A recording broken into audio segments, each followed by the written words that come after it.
very good. All right, it's a little after 5 o'clock, and let's call this board work session of the Silver Falls School District to order. Debbie, you want to call note attendance? Okay. First up is our consent agenda. We only have one item on it. Do I have a motion for approval? I move to approve the consent agenda. Okay, my second. Second. Who was it? Tim. Who got first? We'll call it Ron. Ron did. We'll call Ron.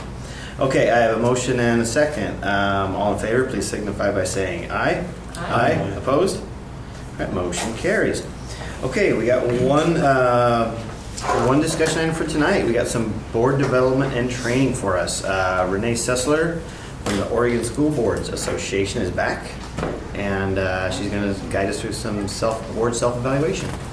Thank you for inviting me back. Yeah. I think this is my 4th year All right. in a row of being here. So I appreciate the trust. I see it as an honor, and I thank you, and I hope that we can do it again next year.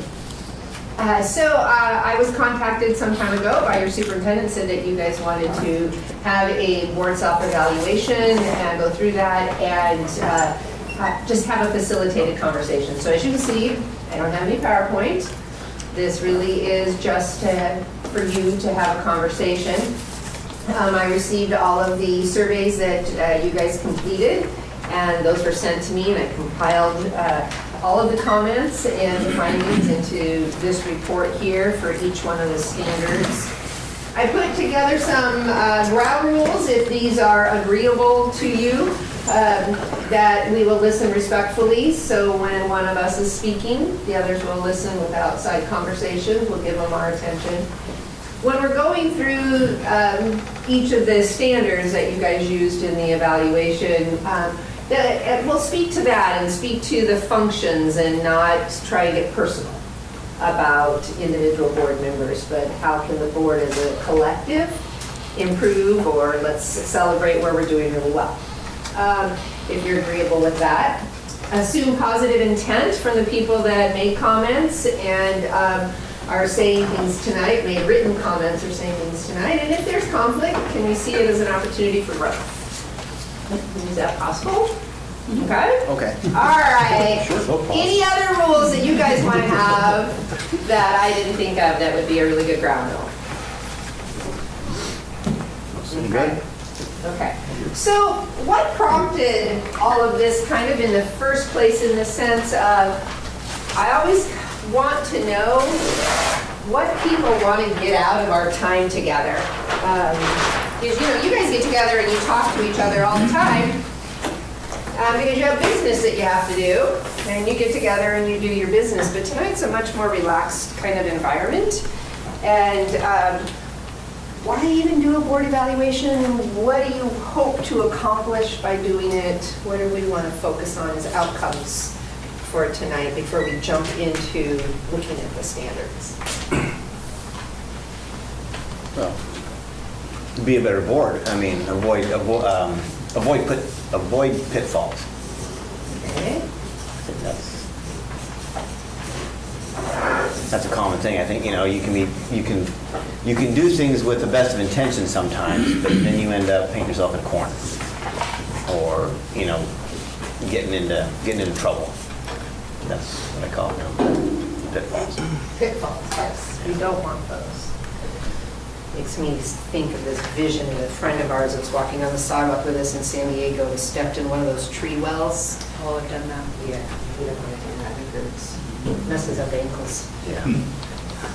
So for me, kind of a more specific than, well, a sub-point to a better board would be increase our effectiveness. I'm always looking to increase our effectiveness, by the way, so that's not... I'm really glad you don't want to decrease it. Yeah, I'm always looking to do everything better. That's kind of my personality. So. Me too. I completely understand that desire. I think it's also important to revisit our role as a board member. Reinforce that.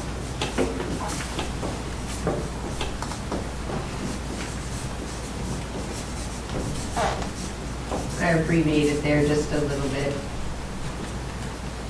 Yeah, and I think maybe, I think that was a really valuable piece that came out of this with looking at the standards. And I would even go further and say, revisit our role as a board, as a collective.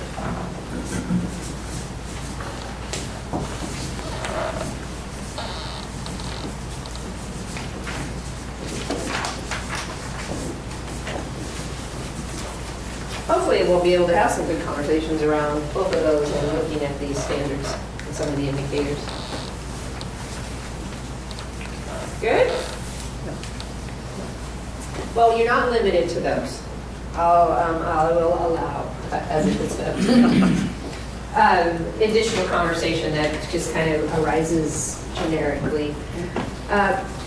About this instrument, just kind of want to make a little disclaimer. It's intended as a guide.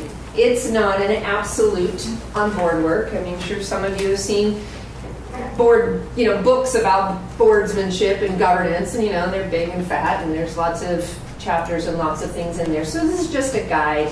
And what we really want to do in working through this, we'll do the standards first and then we'll talk about your goals, is really to kind of focus on these standards. And these indicators are just to kind of help you think about things that boards sometimes typically do that would possibly be an indicator that this standard exists. But these indicators are not end-all be-all for a standard. And in fact, the standard could exist and not any of these indicators be present. I'm just doing that, not just for standard 1, but that's where the page is open, but it's kind of as a disclaimer for all 11 of the standards. And so it might be real easy to fixate on a standard and say, well, we don't do that here, so we're not meeting the standard. And that might not actually be the case. So I just kind of wanted to give that disclaimer. And then we're going to work on being a better board, avoiding good pitfalls, increasing effectiveness. Looking at it'll just happen as a part of this conversation, looking at the board member role and the board role as a collective. So you guys, Jonathan, you're new. We haven't met before. Welcome to the board. These 4, I'm going to give a little test to that you get past. Wow. Yeah. Do you guys remember my rules whenever I'm in front of a group? No. Number 1 rule, I want you to be comfortable. So if you need to stand up, you need to go to the restroom, if you need to get some more food, tired of sitting, whatever, be comfortable. Rule number 2, I don't like to do all the talking.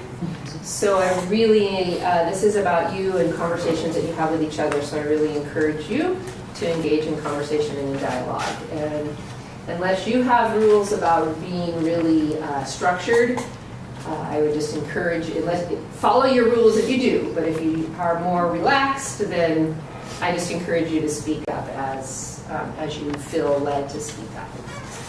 So let's jump in then, okay? You have your results. I believe you saw these beforehand when they were emailed out, and then Debbie kindly provided copies for you tonight as we look through those. If you are astute, you will notice that what is in here really just kind of mirrors what is in here on this first page about the benefits of board self-evaluation. And then we jump into kind of doing an overview of this. And what we found was that there isn't any of the standards where you guys all just agreed on any one of the ratings, whether it was from unacceptable to outstanding. There wasn't any that had complete unanimous performance ratings.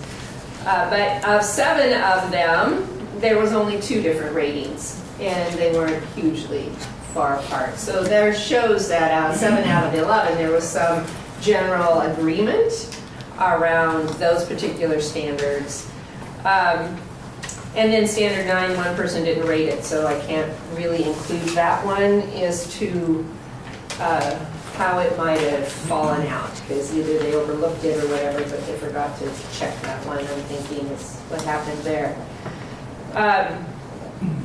So we pointed out that standard 5 was your highest rated standard, and let's see, we had, I think, didn't I identify which one was your lowest one as well? Yes, standard 4 was your lowest and standard 5 was your highest. So standard 4, perhaps when we get there, might be the one where you have the most conversation. And so let's start with standard 1.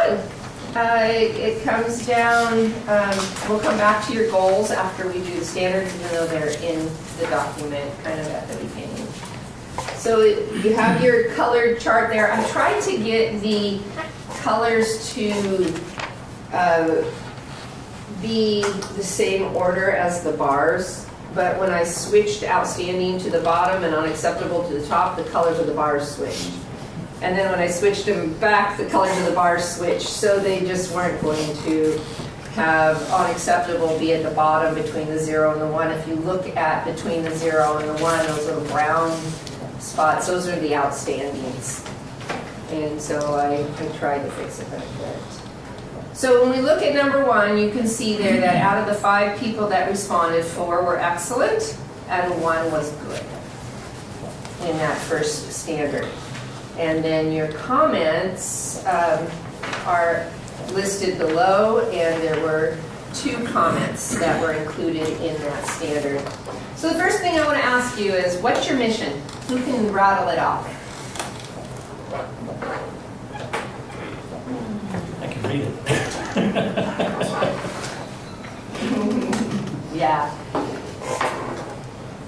So that would be an indicator. Not only do you review it, which is all this one says, but I would add a stricter little that you know it, and it brings meaning to the work that you do. But that's just Renee. That's my personal opinion. I think that's a good idea. I No, it know is. one board that does read their mission statement at the beginning of each meeting. And like, why not? It takes 30 seconds. I was just doing some work with another board around that last week on Friday, and they wanted to work on their mission and their vision statement. And I was working with some materials from the Top Nonprofit 2017, and they basically said the fewer words, the better. What you do, who you do it for, your actions and your targeted beneficiaries. It makes it a little easier sometimes to remember. The important thing here is knowing your mission statement, knowing what you're working towards, having a vision, and then the goals that are going to take, that you're going to work towards to realize your vision. So, do you guys have a vision? What's your vision? Well, I don't know exactly which one is the vision. Vision versus mission. Where's our handout? We Yeah. need our handouts. Yeah. Would you like that? Well, they kind of tie together. They kind of tie. Right, yeah. They kind of tie A together. lot of them do, Taggy. I mean, the mission is cultivating character and academic excellence in each student every day. Is that close? Yes. Yeah, it's on the back of your. Pretty good. Yeah, he didn't look at anything. Yeah, He was yeah. just- see, Oh, it's right here. I didn't he know. didn't say I actually word for didn't. word. I actually didn't read it. He didn't so. say No, he didn't read it. He said it. Academic growth. Okay. Yeah. Our vision is The vision is 100% graduation rate. Yeah. There you go. Good. So you know. So you do have them, and you do are aware of that. So how do you guys feel about how you rated this? I feel pretty good because we're giving, I think we're following him. I think we're doing a pretty darn good job on those. It looks like you feel that way. Yeah, exactly. The responses. Any desired, anything that you would like to talk about for the future around standard number 1 in order to be a better board and avoid pitfalls and increase your effectiveness? Jennifer suggested perhaps reading your mission statement at the start of each board meeting. At least we help keep that in the forefront of your mind, perhaps. Yeah, and the other thing, this first comment was mine. You might have guessed that. But and maybe we're not ready for this now, but I think one of the things that I brought back from Ben was the idea that our goal, one of our major functions is to, what did I write? To monitor. So we know what the goals are, but that is our job, is to monitor how the goals, how the district is progressing on the goals. And I think Andy does a great job at keeping us informed. I don't necessarily feel that I'm, or we are, I don't know, like that's our top thing, like that's our driving force. So I want to be more aware personally, and that might be something just to think about for future, because that was like one of the top things that research says is important for boards to do is that accountability piece. And I'm not saying that we don't have it, I think we do, but I think Andy's doing a lot of that work for us, and we might want to ask a little bit more, Yeah. So good job, Andy. Yeah, and that's kind of where, I agree with you, and I kind of like, well, he's doing a good job of that. And I think the majority of the board agrees with that, so that frees us to look at other things. If he wasn't, if he and they weren't, we would be asking more. But they're doing it, so we're letting them do their job. True. And that's kind of freeing us up to explore things like equity, where we're going to start asking more questions, and then we try to get that become our habit. Mm-hmm. But so yeah, it's kind of like when things, I think they're doing a pretty good job with that. So that's.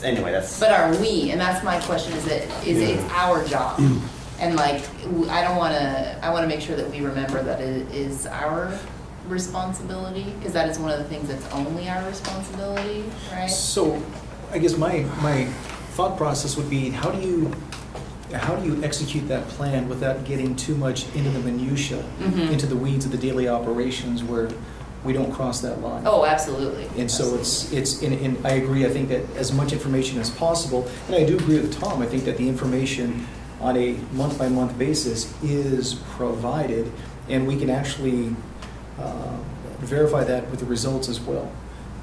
Now, your perspective is totally different, because you are an educator, and you are in the weeds, you are in the minutia, so your thought process is totally different from mine.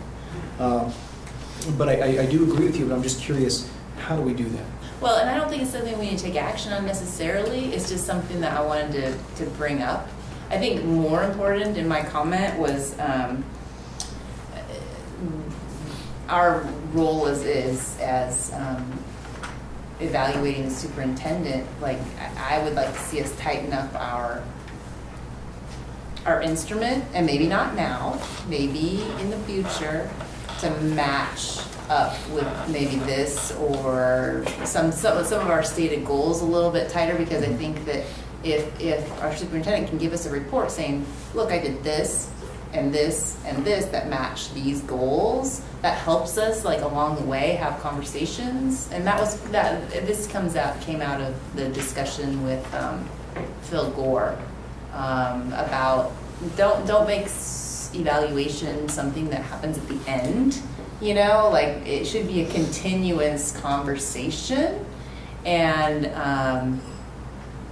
I guess that I wonder if we could move towards something more that's a continuous conversation instead of just like at the end.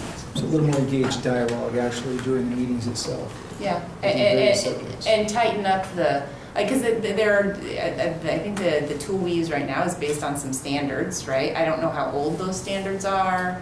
I don't know, it just seems like, well, that's one more thing to have to consider, and maybe if we cut some of the baggage and just focus on the, this, or I don't know if that's even appropriate, but it's just thoughts. Yeah, If I may interject, would that be okay? Yeah. Oh yeah. of course. Okay. So OSBA has developed programs to help boards with monitoring. And so one of the ways that we do that is through the Promise Scholarship Program, and where a board commits to 6 sessions with OSBA over the course of the school year, and we help you with that project of developing a monitoring plan.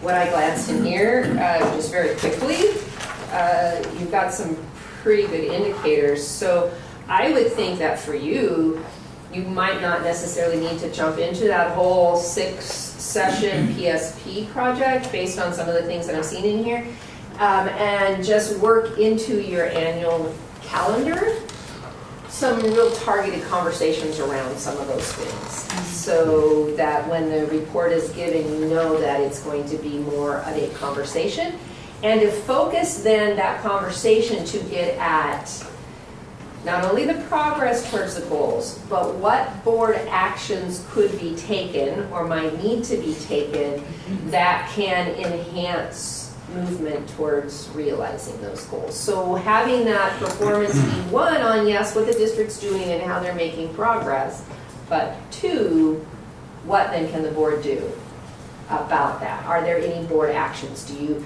need to change anything in the budget? That's definitely board responsibility. Do you need to change anything personnel-wise in the sense of hiring different positions or not? And Danny would help you understand that. Do you need curriculum? Do you need to change the use of time, which is something that the board oversees? Are there any policies that might be getting in the way, that unintended consequence that was passed some time ago that's inhibiting your progress towards the goals? So that when you get these, when you have these monitoring, they're not simply to hear about district progress, which you want to hear, and you're hoping the district makes progress, but they're to do that flip side of, and what can the board do about, is there anything that needs board level attention in order to continue to make progress? So I would suggest that OSBA has a calendar. Have you gotten that calendar from us? Did I ever give you the PDF fillable calendar, Debbie? You're looking at me like that, so no, I haven't. So I will email you that calendar. We have, we created a calendar that's based off of the work of the board, and down the side of the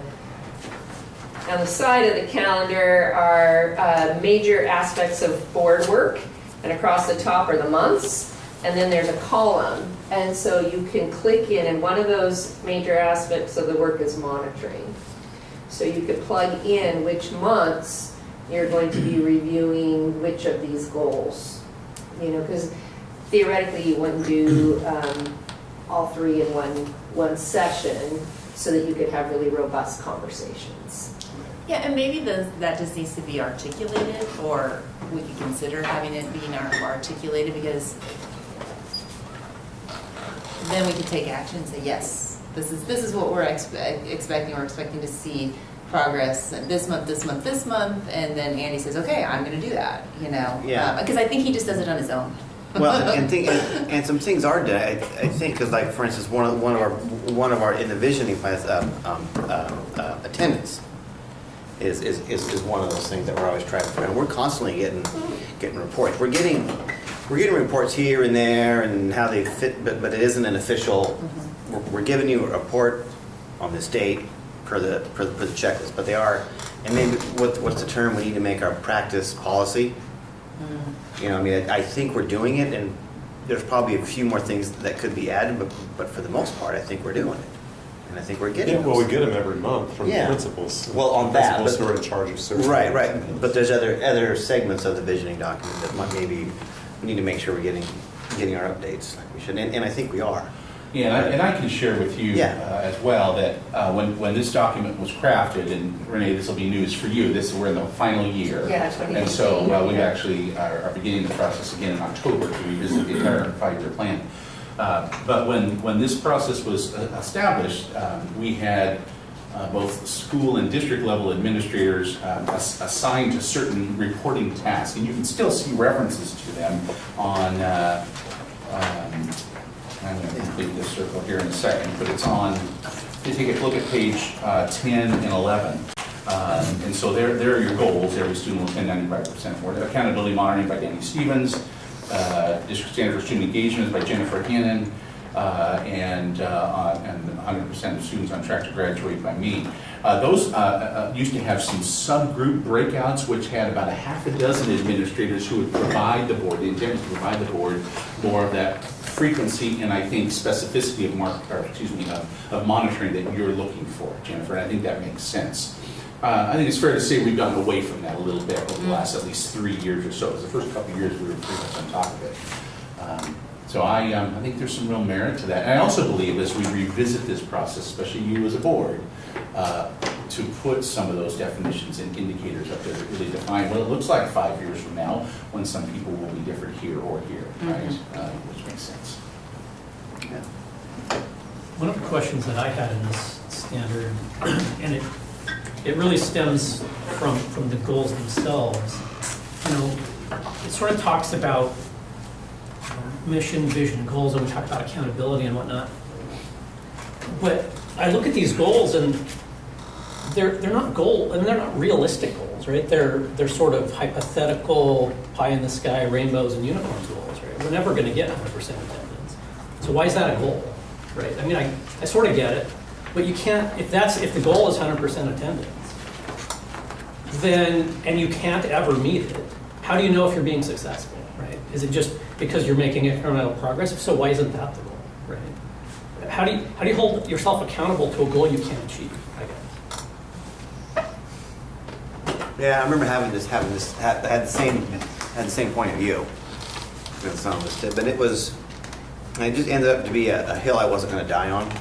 Okay. But it's kind of like I'm just quickly thinking of an analogy, but like you're playing darts, and your goal is to get 3 of them in a row right in the bullseye. Well, you're never going to get it, but you're going to just keep working at it, get closer, and just keep whittling away at it, and that's your goal. You know, so it isn't. I think we all know that it's not, but we're not going to settle for 94.5. We're going to try to get a little bit higher. We're always going to see what can we do. I totally support the idea of improvement. Yeah. I don't know how to hold it, or how do you hold the board accountable, or the superintendent, or anybody, if you don't meet your goals? If you can't meet them, therefore you will never, I mean, you know what I mean? So then no matter what we do, we say, yay, it was a good job, right? Because there's no actual bar. There's just this sort of theoretical bar. But who says we can't meet it? And like the goal for 100% graduation. I mean, if you say, okay, well, we'll have 98%, which kids are you going to leave out? Well, it's not a question of I think it's selecting kids to leave out. It's a question of of course you don't reality, select right? them, I mean, but you know, how do you say you don't want 100% of your kids to graduate? So can I chime in, because these goals were set after we've done this extensive visioning process with all of the administrators in the district around the table. And even though we know that they're lofty goals and might not be attainable, none of us were willing to say we're okay with 2% not finishing. Mm-hmm. And so if that's my measure of success or failure, and you say thank you for trying, but you failed by 2%, we were all willing to take that as a punishment.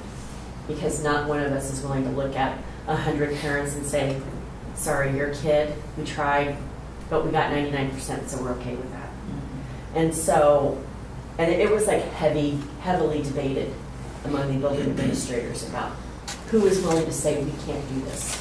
And so I'm not saying that some of these goals won't change. We're looking at the attendance piece. Is that really accomplishing what we thought it would by setting that goal? I think we might want to change part of that.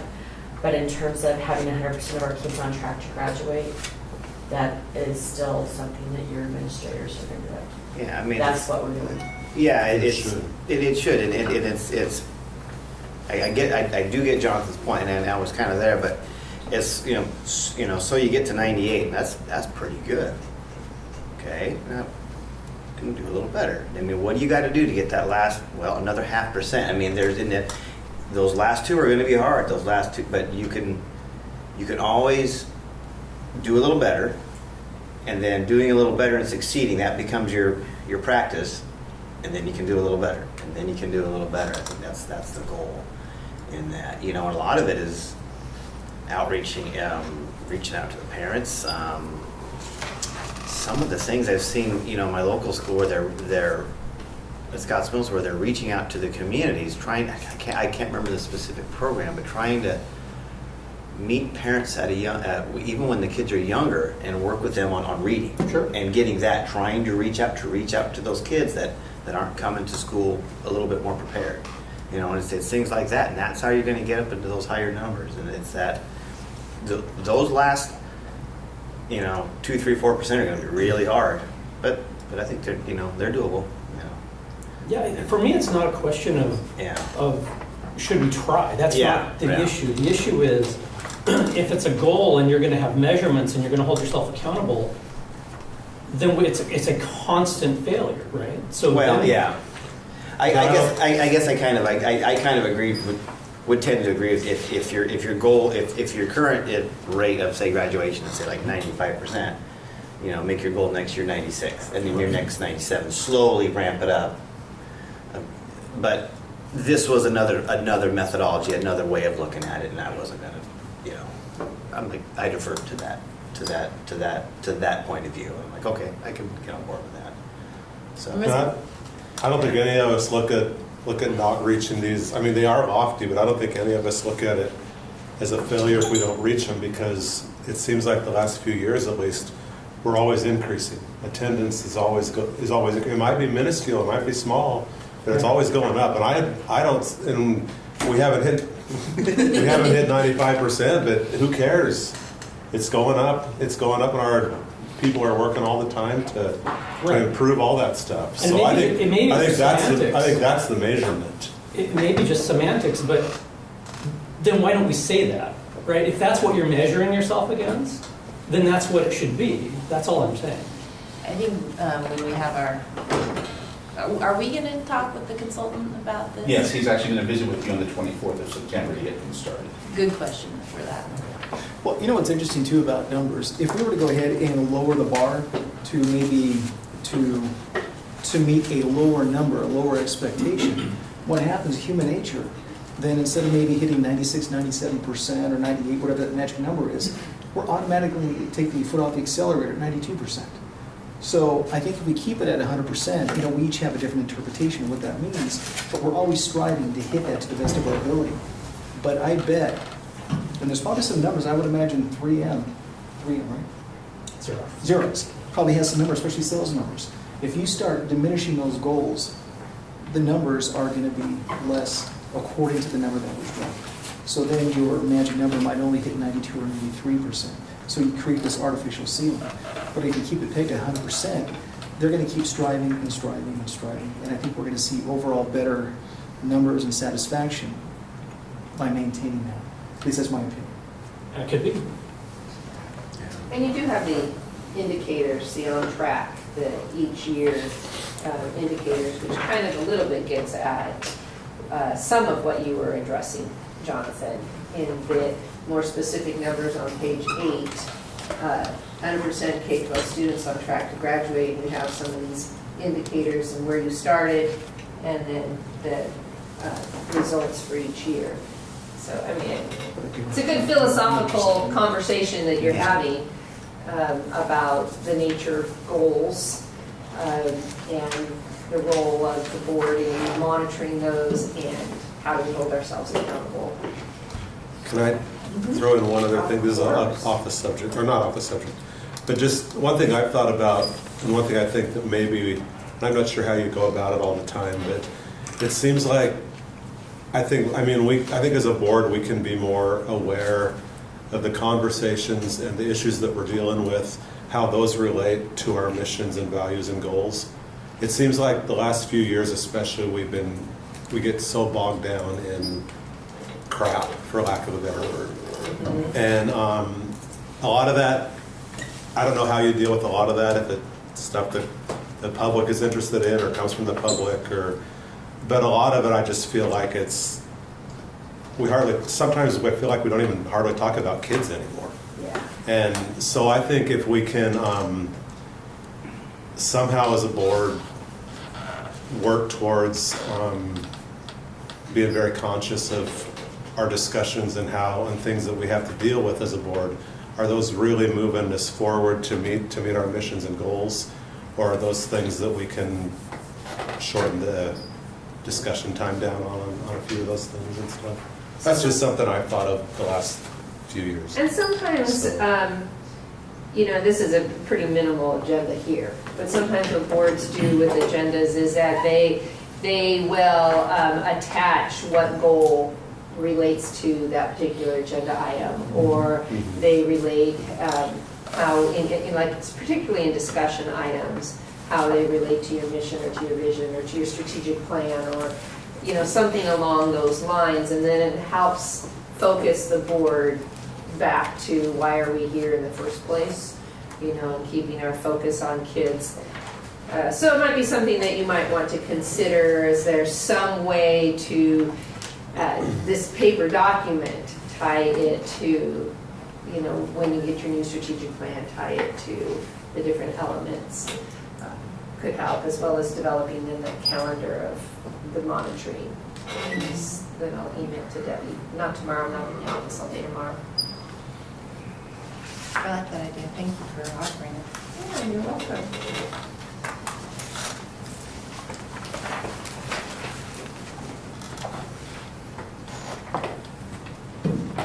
Do you guys have kids that ever come before you started at the start of your meetings? Yeah, high school report every month. So one of the things that we incorporated was and it would be a resource issue for you, so you definitely have to have a conversation about this with your superintendent. But we brought different groups of kids, different ages, different subjects that came for like 5 minutes at the start of every board meeting. And they showed us how they did a reading lesson. They showed us how they did a PE class thing. They showed us how they played their screechy violins. They did a technology demonstration. They did something that demonstrated their learning, and it was all grade levels, and it was like 5 minutes max, 10 minutes max at the beginning of the board meeting. You do your call to order and all of that normal stuff, and then you would do the kids, and then you would release the kids and the parents to go home and put them to bed so that they're rested for school the next day. So there's no expectation they have to sit through the remainder of the board meeting. But it gives them a chance to be on TV, and when we did it, it was like, remind me why I'm here till midnight some nights. Why I'm having these tough conversations. Let's get the start of every meeting focused on kids. But it's a logistics thing, and it's a resource thing, and it's sometimes a Very cool space idea, thing. So there's considerations to take in mind before just implementing something like that. But we would have grandparents, and aunts and uncles, and all these people filling the auditorium to see their little kiddos demonstrate something in front of the school board. Yeah, when each of our many K-8s and all of our buildings, they'll present, and oftentimes the principals will bring some kids in. And I was just wondering if we ever did that, if that's what they want to do, move them up in the agenda so the kids can go home. Because I've seen them sitting there waiting their turn, and it's getting late, those kids gotta get to bed, so. So suggestion. Yeah. Yeah, whatever suits and fits your culture, Yeah. and the needs for your community. Okay, number 2, policy and governance, the 2 main aspects of your board work. The board establishes and follows local policies, procedures, and good governing practices. This one scored pretty highly, a 4.2. You had 1 outstanding and 4 excellent out of the 5. Reflections on this one?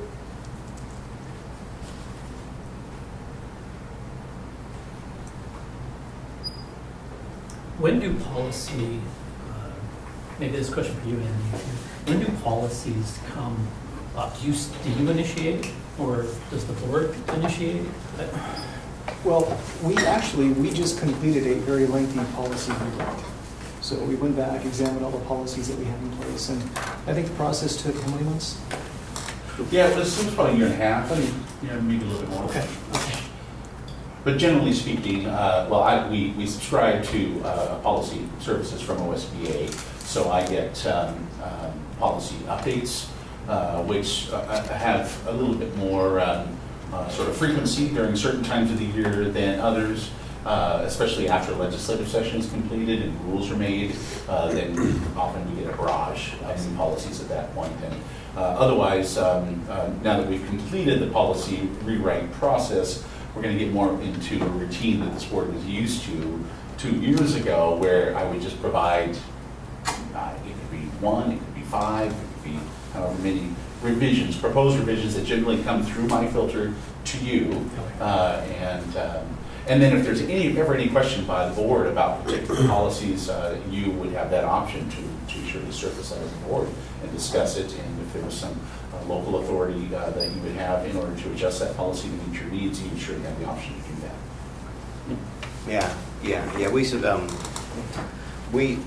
We hire OSB. Most policy changes are driven by state laws, federal laws, and so they get the law.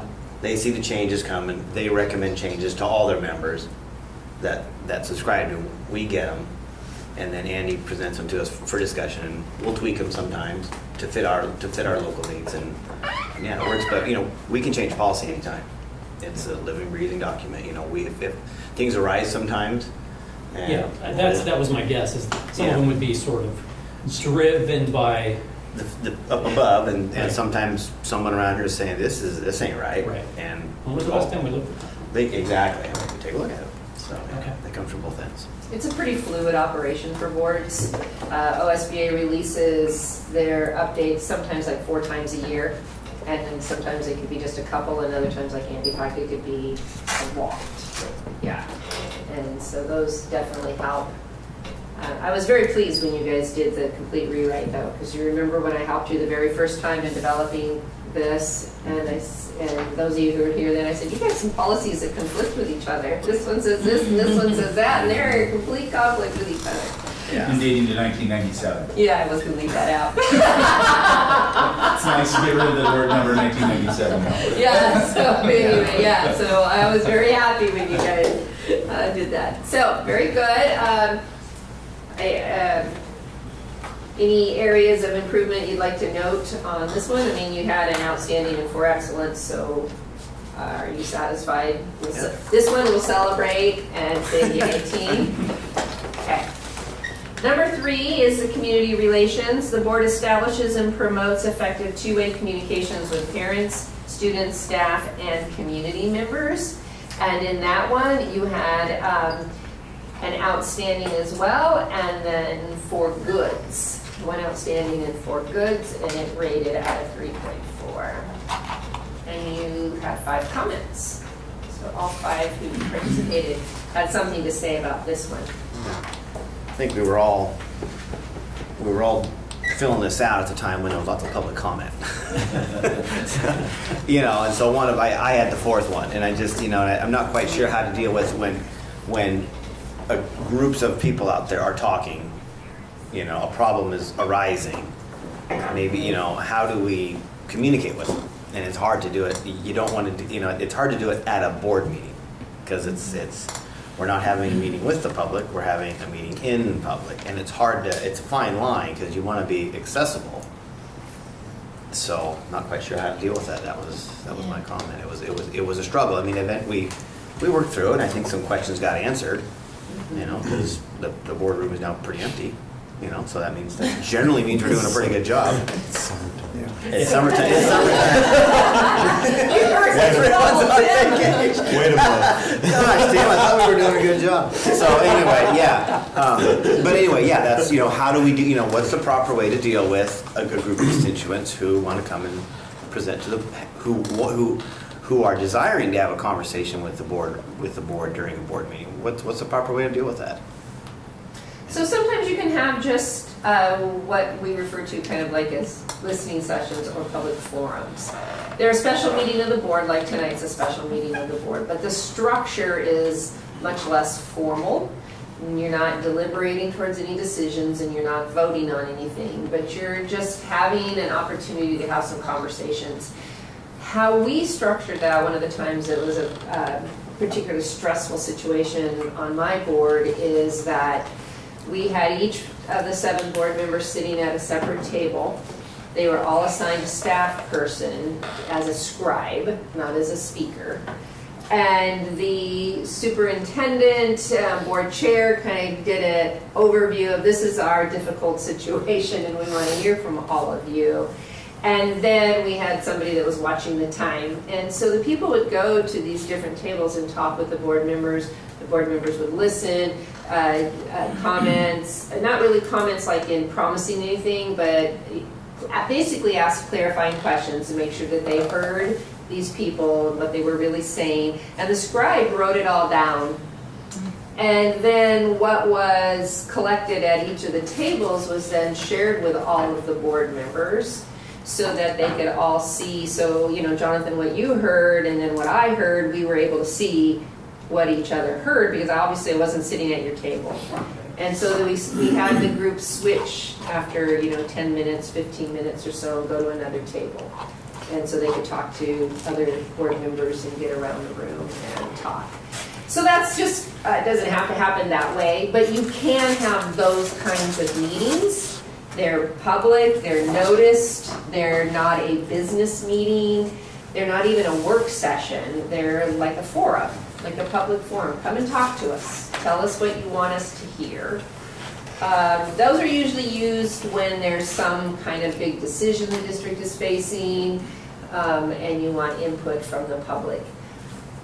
When there's just issues that pop up throughout the school year, that's a little more tricky. So whatever process that the board uses for listening to the public at your meeting, you have to make sure you're really disciplined about it.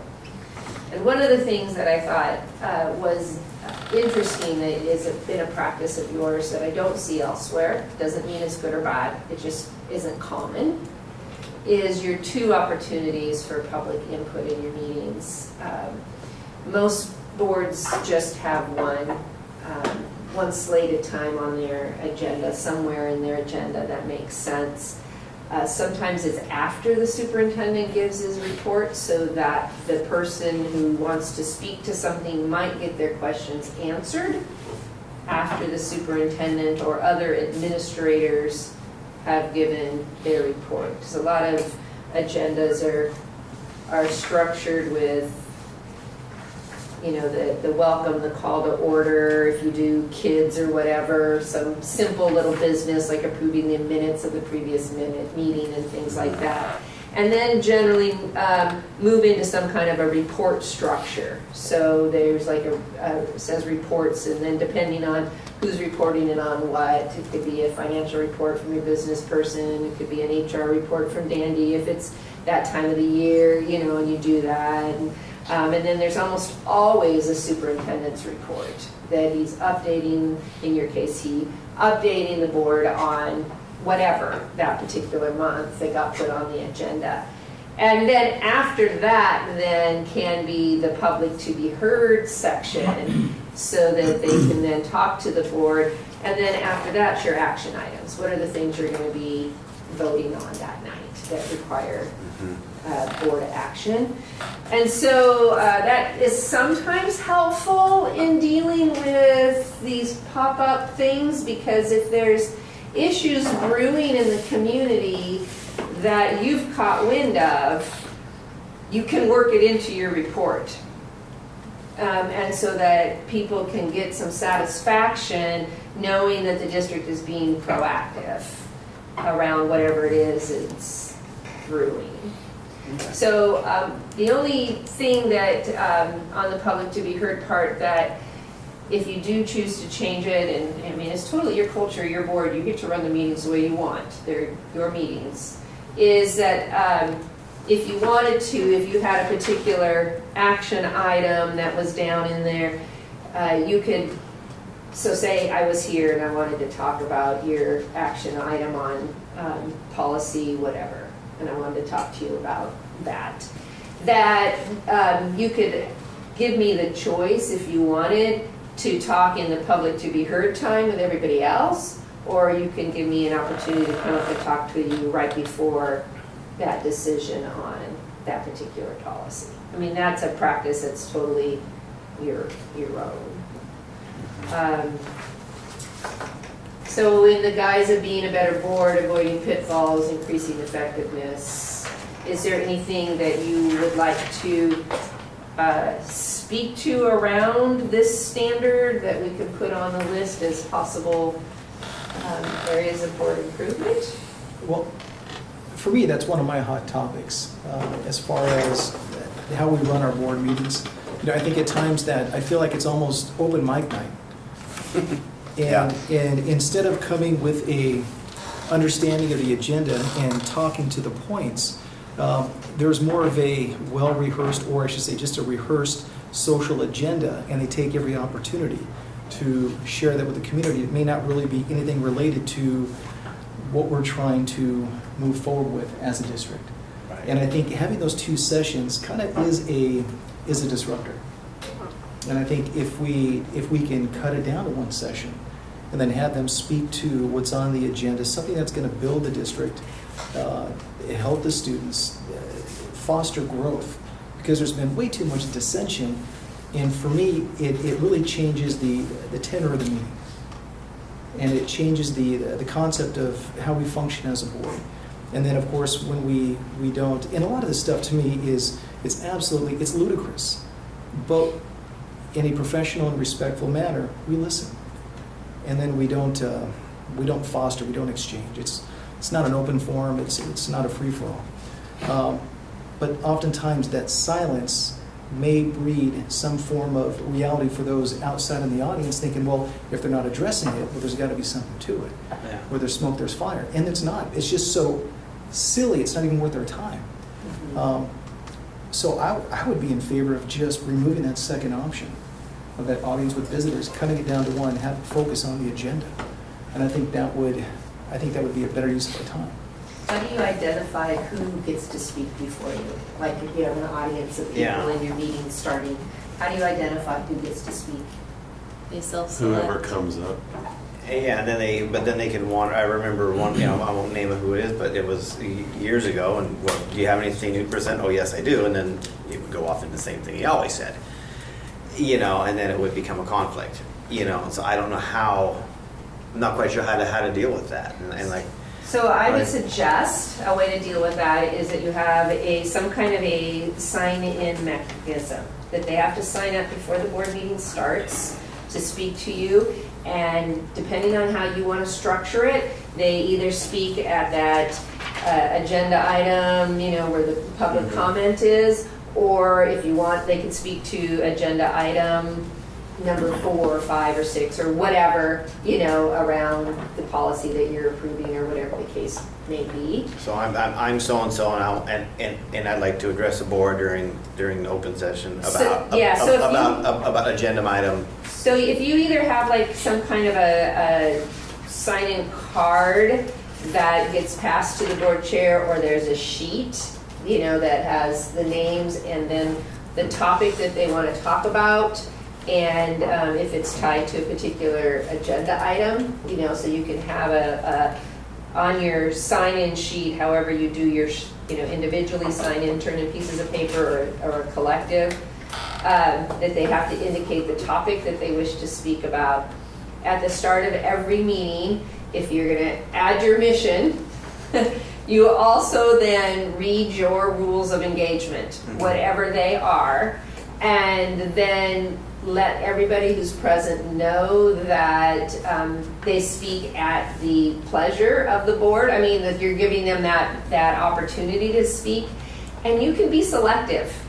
So, if somebody has something on here that's totally off the wall, that 1 isn't board business and 2 just could maybe stir things up, you could look at that and you can say, oh, Renee, I see that you've signed up to speak tonight and that you're interested in speaking about such and such. For the sake of time and for you to have the best resolve possible, I'm going to ask you to follow up directly with our superintendent. And we're not going to hear that tonight at the board meeting. And it kind of throws that into Andy's camp. There you go. He's talking about it. He's like, thank you. You could have another process, but you technically don't have any other employee to direct. Right, of course. Now, Yes. Andy can definitely redirect that then and delegate that, but you can't say, I want you to follow up with the high school principal, or I want you to follow up, the board can't like really do that. Yeah. That you can say, this isn't really, we see that you're interested in talking about the elementary playground, you think it needs a new piece of equipment or whatever. I don't know, something that's not on your agenda, it's not even in your long-range plan. I'm just trying to think of something off the top of my head. And so I'm going to, for the sake of brevity, this doesn't pertain to our agenda tonight. It's not particularly board business, at least not at this juncture. So please follow up with our superintendent. Something along those lines, and then you can manage that process much better if you know who's going to speak to you and what they want to speak to you about. But then what do you do when you're the board and you don't want to listen to what we have to say, and this is important to me, and you're not listening to us. You're not listening to the public. I think we because need we're the going to hear process. that we hear that now. Right. And I think that that's an opportunity for you to educate your populace on what is board work and what's not board work, and to help them understand that you have a belief that this school district is going to be run well and that people's issues are going to be taken care of. And that the only employee that you can direct to do that is your superintendent, and that you have complete trust that your superintendent is going to manage the affairs of the district, and that this simply isn't board work. And it's going to take a lot of educating of people who have a misconception of what is board work. Which is nearly everyone. Yeah, pretty much. In the whole world, and TV doesn't help.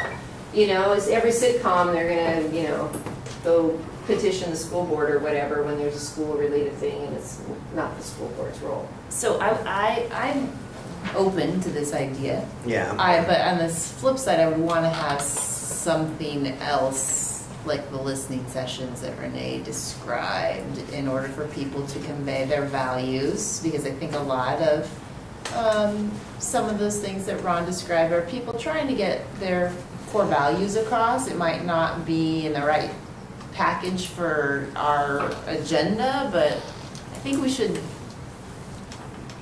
I don't know, how else are we going to know how people are feeling? Yeah. It doesn't have to be like a pork barrel politics where we have to swap out one for the other. We have, and they have so many opportunities to convey their message. We have email, they can come to the district office, they can ask for an audience with the superintendent. There's so many ways that they could share their message. It doesn't have to be in 2 sessions at each meeting. I mean, as it is, we've seen very sparse participation during the summertime. So it really seems to be when there's a hot topic is when they come out in droves. Or at least we have what I see is the same circle of participants, on that conveyor belt. And I think we've been a little bit too concerned about, we've been too nice and concerned about minor public outcry, but the same circle of people that we've allowed them to dictate how we run our meetings. That's very true. So I think it's worth it to weather the storm and to hold fast and to have a more professional approach to the meetings. Because again, it is not a public meeting, it's that meeting in public. And I think that's what we've kind of lost. We've allowed it to convert to that public meeting, and we need to kind of rein that back in. Well, and at the same time, though, like I remember recently, and I think I brought it up in the meeting, we had somebody who wanted the board to take action really on a personnel matter, and so that's not our role. And we weren't able, I want to be able to have a chance to educate that person to say, well, that's really not board business. And so, but I'd also like to be able to sit down and really, explain that.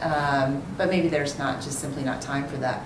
So I guess, I see those things as opportunities, like when the public comes to educate.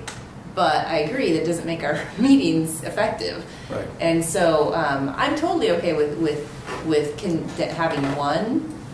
I guess my comment was about Renee's idea of, connecting the speaker with the topic and redirecting.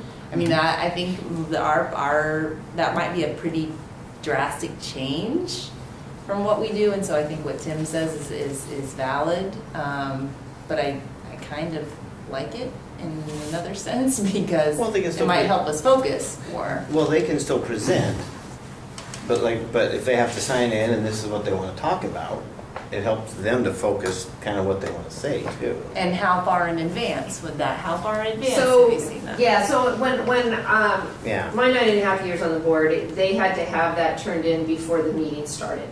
So once the meeting started, the chair had the list of all the people who wanted to speak before the board that night. And that was it. Those were the only people that were allowed. And if you were late, sorry. If you arrived late to the meeting. So it kind of made sure people were there before we started. And that was who spoke. And we knew on the sign-in sheet, we had an individual card for each person that had their name and their address on it, because personally for me, I think in this day and age when everything is recorded and you stand up and you say, hi, my name is Renee Sussler and I live at, and you recite your address and it's out there for the world to see, it's kind of, I wouldn't feel comfortable about. But if they have a card that has their name and their address, the district has that on record, so they can follow up if they want to send a letter or whatever, they can follow up to that individual. It can be in the record as far as who spoke, but it kind of protects that person from being out there in the world where they live. Good point. So anyway, so there was a card for each individual person that had their name and their address and the topic that they wanted to talk about. And if it was tied to agenda item, they would list the agenda item. And then the board chair just gave say, hey, we have 7 people that want to speak before the board tonight, and they would have all these cards, and they'd say, hey, Renee, I see that you're interested in speaking on our agenda item when we're looking at policy such and such. Do you want to speak in the public to be heard section, or do you want to speak when the board is ready to talk about that particular agenda item? And gave the person the choice. So it wasn't like a free-for-all, and then I could say, oh, I'll talk during the public to be heard, that'll be fine, because I just want to let you know what I think and I want to go home. Yeah, okay. So let's say we did that. First of all, it'd take a while for people to become accustomed to that. So there's sort of a transition that would probably have to happen. Yeah. The other piece is though, let's say there were 7 cards at the beginning and they all sort of filed in the last 5 minutes before the meeting started. How does this group decide which of them makes sense? Or is it just the chair sort of, you just... Chair, yeah. Yep. This one's out, this one's in, right? And then it's just the chair's responsibility to educate the folks in the audience that want to speak, that say, can you follow up with our superintendent, because this is not exactly Right. our role to talk about this. Yeah. So that still happens in public. It does. And when that helps not only educate the person that you're talking to, but everybody who else is listening. Yeah. It's just a new level of responsibility. for Yeah, the chair. yeah. Yeah, You know. It is. I'm just puzzled by the whole. I'm just thinking of the last go around. It was confusing and sometimes it became cumbersome, but I sure learned a lot about HR through all that. Some good questions were answered. I learned a lot there were some questions and a lot of questions that were completely off base, but as we worked to shoot them down, I learned more than I ever did about our HR processes. And so that, that wasn't pretty, but I did learn. So I don't want to stifle questions. I still want to have, I want to have some questions coming forward. Well, but the within topic, reason, yeah. I think that doesn't mean that the topic doesn't get spoken, right? No, it doesn't. But I like the idea of a pre-sign-in, I think, initially. I think we should discuss this more later before we make a change like this. But initially, I do like the idea of signing in, pre-signing in. What do you want to talk about? How does it pertain to the agenda? And it helps to focus that person's,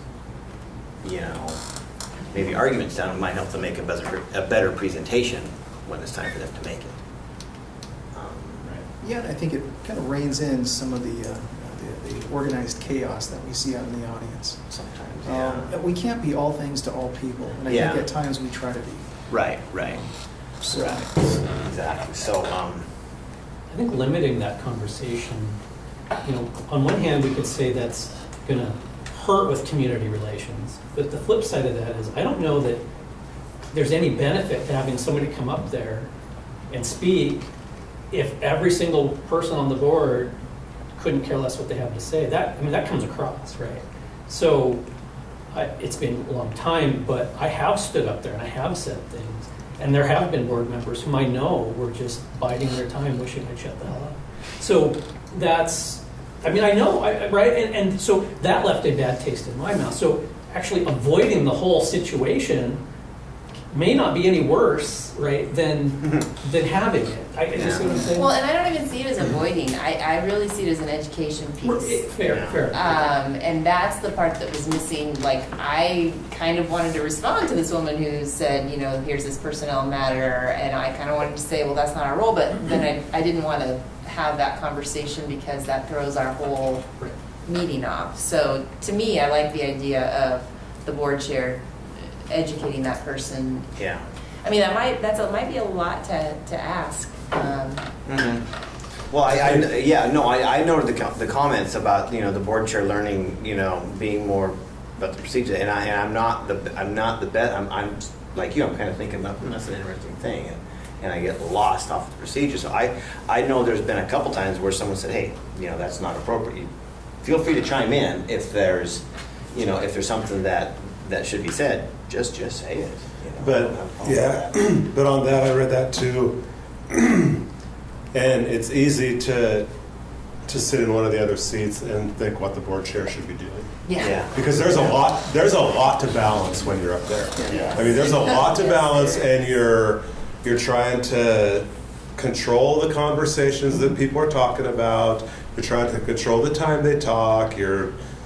They ask questions. You don't really know whether you should respond or not because it's supposed to be a conversation. There's a lot to balance when you're chair. Yeah. And so on the whole topic of community relations of this, I've been doing this a long time, and I'd probably put the outstanding on it because I see where we've come from. Yeah. And we're doing so much better at community relations than we ever have in the past. And personally, I don't know what else we can do, because there's always going to be people saying you're not listening to us. You're not having enough conversations with the public. There's always going to be that, but at the same time, we can always be better at it too. Tim, you're the longest guy on the board here. Are you? Is it always been this way? Does it ebb and flow? Is it getting? You mean the people the coming? public discussion, yeah. Oh, it's gotten a lot worse the last couple of years since everything's gotten so politicized. Okay. And I hope that dies down, but that part of it has gotten a lot worse. Springtime, everything goes to hell. Every year, you get to spring and everything falls apart, and people start coming, and it's true over and over and over. Every spring. I told Shelley that once. She said, there's so much going on. I said, it's springtime. Wait till June or July, it'll calm down. And then, we start the year and it starts pretty good. And then about January, February, everything goes to hell. So spring cleaning. Yeah, I'm being blunt, but it's really true. Yeah. And a lot of times it's the same people coming over and over. And I always just have to keep telling myself, we're hearing from the same 5 people. Right. Or same 12 people even. But there's, 3,800 kids in this district. And I just always try to put it in perspective, and people say you're not listening to us, you're not doing this, you're not doing that. Well, we can't do everything. Well, and we can't be all things to all people. Can't be all things to all people. And so I just think it's a matter of putting it in perspective, doing all we can, always trying to increase community relations. And these guys are doing an awesome job at that with, having Derek at the high school taking care of all that stuff now. And I think it's going really well. I think we should cut out one audience of visitors for sure. Yeah. But I think we should work on focusing the conversations a little more, but I think that has to be a training process for the public. I don't think we can just all of a sudden say, you're only going to talk about what's on the agenda, sorry. Because then you're going to hear in droves about how you're going to listen to people. So I think if we limit the time people can talk, if we have a sign-in period, and we have one audience with visitors, maybe push it further back in the meeting than the first one. I like what Renee said about after some of the reports and things like that. So I don't know, I just, Well, you eliminate the double dippers. yeah. Because you get something. Yeah. Well, they rarely, Well, no, they come rarely out say twice. anything new the second. I know, but they do it. Never. Okay, so what Ridiculous. if, as a kind of transitionary measure, Yeah. we can do the sign-in and no limiting of any discussion except for the 3-minute. Yeah. But if you see that it's a topic that's not necessarily board business, you can forewarn them and say the board is not going to Yeah, the board is not going to comment on it. Well, the board should, I'm assuming the board should never comment We should anyway. comment anyway. So I think that that is something that we need to really remind the public is that it is not, that's not a part of our protocol to comment back to them. That's hard sometimes. I have a question about that. I do too, so. For Renee. Yeah, What sometimes. about when somebody comes up and just says something totally false or off the wall? I can't, maybe I've been doing this too long, but I can't sit there anymore and just let it go. Yeah. So I think that you are always free to turn to your superintendent and say, Mr. Galanda, would you please address that? And allow him to speak, or, that's one thing that you can do, because then he can take it on. But, That's a good way to do it. if there is something that the board has already taken action on, the board has already voted, previous meetings, whatever, decisions have been made, and now somebody's saying something and it's patently false, then the chair could just straight up say, oh, wait, excuse me, I think you might be misinformed. The board acted on that at the April board meeting, and this was the decision that we came to because it was that. Or the chair could always say something like, I think you might be misinformed, and this isn't board action, and please follow up with our superintendent, or depending on what the topic is, ask your superintendent to address it right then and there. Depending, you have to have some judgment about whatever it is at stake. But in most cases, individual board members don't respond back to people, but they can ask a question of the chair. So if you're really concerned about something and Tom's still the chair, you can say, Mr. Chair, Tom, I wonder, would it be appropriate to ask our superintendent to respond to this individual and provide some clarity around this possible misunderstanding, which obviously then puts out there this, hey buddy, what you said isn't true, without being so in your face about it not being true. So if individual board members would direct their questions to the chair, then the chair could say, whoever it is, if it's you or, in another year from now, maybe it's Jennifer, who knows, but, or Jonathan, that they would then have the wherewithal to, from your questions, ask that. So we really should only be I shouldn't speak directly to him. I should We are speak to talking him. about when, In public comment. in public comment, you could say, Mr. Chair, get the attention of the chair. If you want to have this be a little bit more professional, a little more decorum, not speaking back to the people in the audience, you can kind of in an indirect way speak back to the people in the audience by speaking to the chair. Okay. And by saying, hey, Mr. Chair, do you think it would be appropriate to have our superintendent follow up with this person who appears to be confused and misinformed about... I have asked you if I could say something. Yeah, I've never had a problem with it, but it can, Ron, go ahead. Well, just one question, and this might be a little bit forward. So if we did incorporate, let's say the sign-up card where they're going to put their name, address, and the topic, and they choose to go off topic, and this seems to be a regular occurrence with a specific individual, we then have the authority to, when they sign up on that next blue card or green card or yellow card or white sheet, we can say, you know what, we've got some other items for people we want to hear from. We're not going to hear from you today. You have Totally within your prerogative to do that. we just have to be willing to. I think that might be like a next step. Yeah. I'm not sure that we're at this point. You don't want to go full throttle? Ron wants to get rid of it all. And let's have, I think Not on even that one, have it let's on have the this server. conversation next year at this time to Yeah. see how the cards and the early sign up time. Yeah, I'd like to, I'm thinking that we, cut one audience with visitors and have a sign-up card before the meeting and with the topic. Does that seem something? I'm okay with that. And let's just see how that goes, yeah. My question had more to do with the response. So I get the tidiness and the cleanliness, Yeah. almost sterileness of that approach, right? It's very clean. The impact, though, if you're concerned about community relations, Might be cool. is they're going to look at you with disdain then, because Yeah. it's very cold, it's very impersonal. It gives the impression of, you're sitting up on your throne and they're the peasant who's groveling in front of you, right? So then the effect of it may not be the desired outcome. That's all I'm trying to. Yeah. No, I understand that. I sometimes, I've seen some people come to present and ask some questions, and it sparked a nice little discussion for a couple minutes up here. I've tended to like that.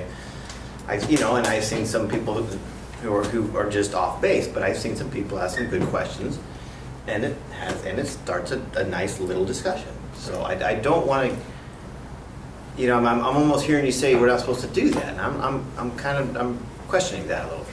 Well, generally, boards don't engage in dialogue when somebody comes and sits here and asks something of you. Right. And, they want you to change X, Y, and Z. So what can happen is that you could say, maybe the board should consider that. We'll put that on a future agenda. Yeah. Because it's not on the agenda to talk about it that night. Right. Of whatever that it is that they want you to consider. Now, if they're talking about an agenda item, well, then certainly you could take what they have to say and incorporate that into the discussion amongst the seven of you, when you reach that agenda item. So if I wanted to talk on policy such and such, and I had something for you to consider, when you guys then discuss policy such and such, you can say, hey, remember what Renee said about... Or you can, if you invite somebody to come and participate in your meeting, like you've invited me tonight, that's a different role than them coming and wanting to speak with you. So if somebody in your public spoke with you about something, and then now you're on that agenda item, if you want to invite them to come sit at the table and be a part of it, then you can have dialogue, because now they are your guest, and you have invited them to converse with you. But I would say you would do that only narrowly in relation to the agenda item that they said that they wanted to talk about. Because otherwise there's going to be this expectation that everybody should be able to come back up and have a dialogue with you. Yeah. Right. And that's my concern is consistency, like. Yes. Yeah. Or you can invite them to come back to a future board meeting where if you're going to put that topic, something they raised that's not on the agenda that night, but you let them speak to it. And you say, hey, let's put that on, let's add that to March's agenda, and you're like, okay, So you put it on there, and you might say, hey, let's invite Renee back, not me as OSBA, but this person. Let's invite Renee back and have more conversation about that with her. Or, so that's totally within your prerogative if you want to do something like that. I've got one more It's a question little for you bit guys. Yeah. So do we, in your opinion, owe a person who presents a response, even if it's an email or some thank you, or do we owe them anything, an acknowledgement of any kind that we heard them?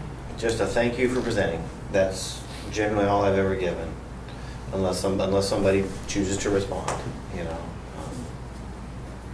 Sometimes on the board, you or the board have asked me to follow up with that person Yeah, with yeah. additional information, Right. clarify a question that may have occurred. Yes. Yeah. But right. If it's kind of one of those things that's just kind of like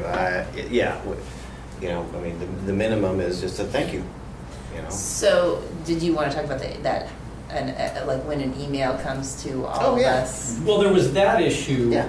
but it could have been that particular instance occurred because somebody sat right here Yes. and said the same exact thing that was said in the email we got the other day, right? So do we, if somebody comes and says something, one of about four things is going to happen. we thank them and have no intention of acting on it. We thank them and want to add it to a future board discussion. We want to follow up with them with additional questions or conversation, right? Or we want to limit them from saying it for the 17th time, right? I mean, but there's only a handful of things that really would occur given anybody's particular statement, right? Yeah.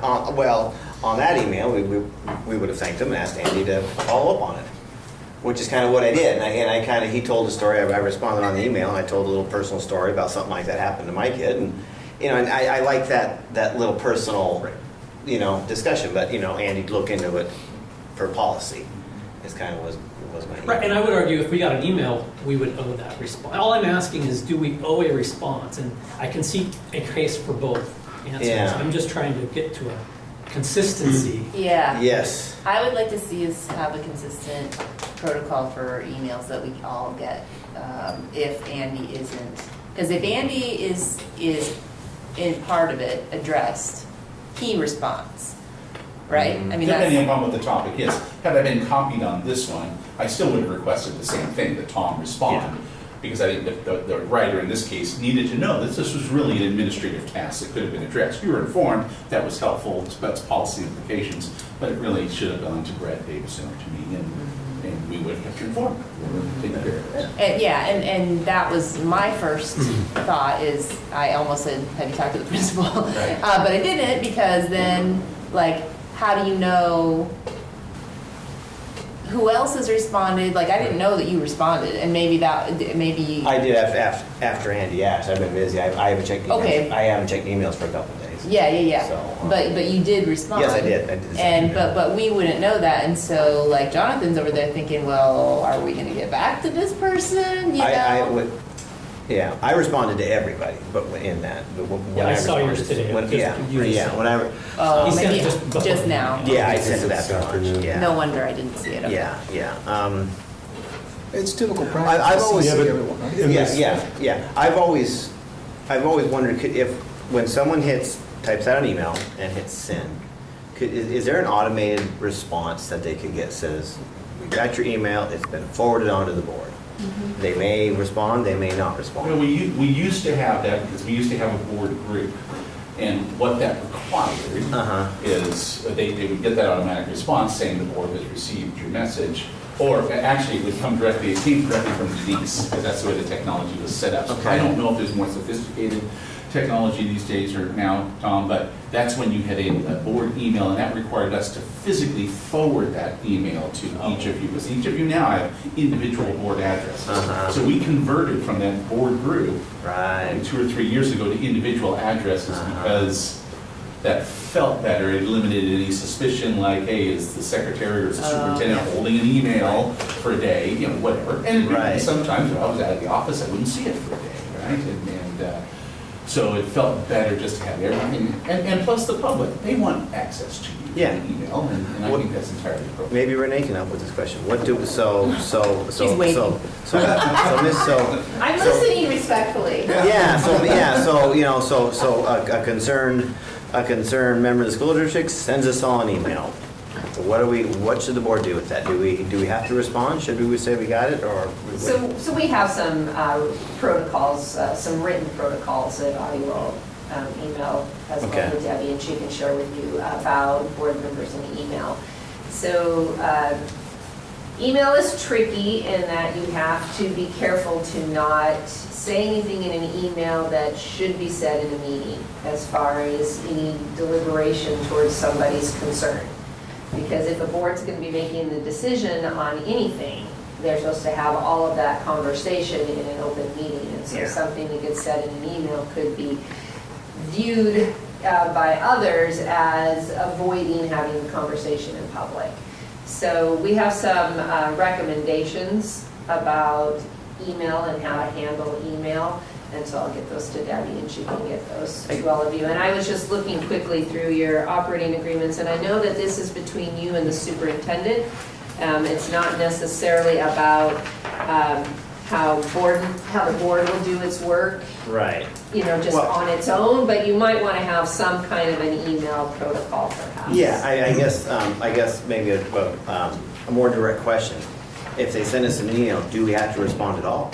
No, Okay. And that's not considered You don't bad. have to. That's not considered bad board practice to not respond, at least okay, with the. I've answered in a at least with the legal item. sense. A Yeah. legally sense, no, you don't have to respond. A Right. public relations There we go, that's what- response might be different. Right. So when you said, do we have to? Legally, no, you Right. don't have to. Should you? It's probably a good idea to in some way acknowledge. Just acknowledge it, not. The receipt of the email, and then if it is something, board nature work, get it on a future agenda. Right. If it's not board work, send that Yeah. on to the superintendent and allow him to do with it as he sees fit Right. in running the district. Yeah, and I can't think of too many that don't have, I mean, most of them end up being Andy's. Probably. And Yeah, I they think- end up over to him. Majority of Yeah, staff does. yeah. I generally look at it as if somebody sends an email to the whole board, and Andy's not copied.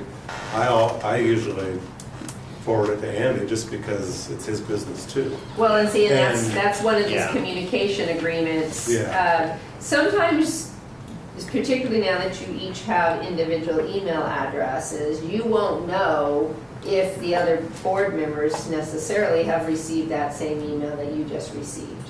So you need to have some kind of a protocol around how you're going to deal with emails. Now, if they have all of your names in the to thing, then you know it went to everybody. But if they picked you off one by one, you wouldn't know. So you're going to have some agreed upon practices of how you're going to respond when, as an individual board member, you receive email from patrons.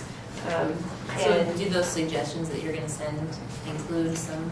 yeah, basically it's just you either send, you have an agreed upon process, or you'll send all of those to Debbie, who will then collect them, or you send them all to Andy, and that's got to be an agreement between all of you, because then that means he's going to get 7 emails possibly that all say the same thing, or maybe 8 because he got one himself from whoever is sending the email. So you need to have some kind of conversations amongst yourself about how you want to proceed with that, and I will send you the email protocol information. I'll send it to Debbie. I'm making a list too. Okay. For the time being, though, I mean, in my opinion, not to belabor the conversation, but in my opinion, it's best if the board gets a whole email, it's best to leave it to Andy and the chair, in this case Tom, Yeah. to decide how to respond. Because I don't think as individual board members, we shouldn't be responding to an email that somebody sends. It should No. be a Yes. collective thing I from the agree. board. That's a, yes. Right. So I think Yeah. just in the future, if we happen to get those before we have more conversation, I think it's better to forward it to Andy and then let Andy and Tom decide who's going to respond. Yeah. Thank you, Tim, for pointing that out, because if the person by chance only emailed Tim and didn't email all the rest of you, and he sends it to Andy, then Andy's gonna say, well, I never got this from Tom, I'm gonna guess that Tom isn't aware of it. Yeah. And then he'll get in touch with you as a chair, and you guys will work out how you deal with that. Because it's a subject by subject email, I mean, you don't know what's, So it's What's being written. If we know that everybody got copied, we can assume that Tom is going to talk to Andy about it. Yeah. Okay. That makes me feel Yeah. better. Yeah. And there will be a response, and it might take a few days to do it. Yeah. Right. It's just life.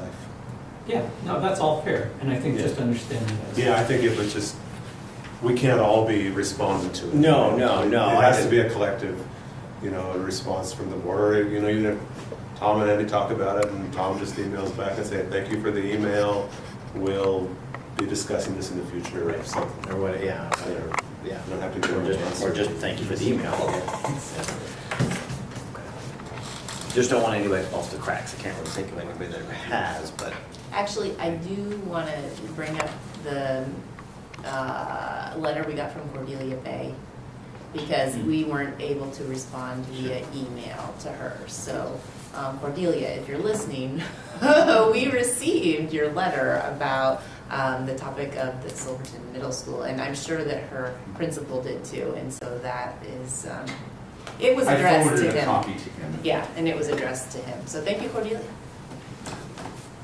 And that's rare, right, that you get Letter. Then we got a letter here that we got to scan and send to you. It's a quick email or something you may receive in your own home mail. Yeah, yeah. Okay, do you guys need to stand up, take a break, use the Yes. restroom? Yes. Yes. Yeah. All Okay. right, we ready to move on Yeah, to let's standard move on. number 4? Yep. Okay. This one, you're beginning to work on. It's cultural responsiveness and educational equity. The board develops and promotes understanding and awareness of cultural diversity and ensures fair and equitable policies, practices, and educational opportunities for all members of the educational community. Whew, that's a mouthful. So you had 3 ratings on this one. You had 2 excellence, 2 goods, and 1 needs improvement, but I think it stated in the comments that the person who commented needs improvement also felt like that you are making progress, that you've begun work. If my memory serves me right, the person who said that. So. Yeah. I'm not feeling a strong desire to talk too much about this one because we're in the midst, right? That's kind of what we're doing that right now. Yeah, exactly. Yeah, in fact, our last workshop, Renee, was on equity. I heard, I was Yeah. hoping to come out and listen in, but it just didn't work into my schedule. As I said, August is our busiest month, and it just didn't work in. You guys are so close, it was like, I could come and watch John work and sit again, Mhm. because he's good. It was good. Yeah, he is good, and I've hired him to present at OSBA before. Oh, you do, because, and the reason why is because one of our fellow board members said it was the best discussion he'd ever had. That was me. Oh, Yeah, I did. I felt that. It was good. I'll listen to it. Yeah, the board was fully engaged. It was good. It Good. was good, but it's something that it's so fresh and new. It's going to take a time, for me at least, to kick Yes. it around, digest it, taste it. It's pliable. We're going to play with it a little bit to really utilize it and engage. It's probably gonna be an ongoing process from now until forever, to Yeah. make sure that things are equitable and fair, because, you know, our people are demographics and their needs are constantly in flux and always changing, and so, you know, somewhere this is an area that OSBA is working on developing how to best help boards. Conversation I had with Andy months ago when he first called is helping to inform that. A bunch of us are attending COSA's equity seminar that's happening on September 27th from OSBA. We're hoping this new Forecast 5 software is going to help us in helping boards how to monitor, pay attention to things on an equity basis. So how are we doing for different groups of kids? And so it is something we are very much aware of and is a need for boards, and we're responding. We just probably aren't responding as quickly as some boards would like. We weren't able to help you at the time the call came in. But we will be. We're getting there. Okay. Standard 5. Accountability and performance monitoring, which we touched on a little bit in talking about the goals. The board constantly monitors progress towards district goals and compliance with written board policies using data as a basis for assessment. In that particular one, you had 2 outstandings and 3 excellents. Comments on those? Not really. I mean, we got some good measures in the visioning plan, and we get regular reports, so it's kind of, we kind of touched on those already. Yeah. So we're going to call this one a celebration like we did for standard number 2. Yeah.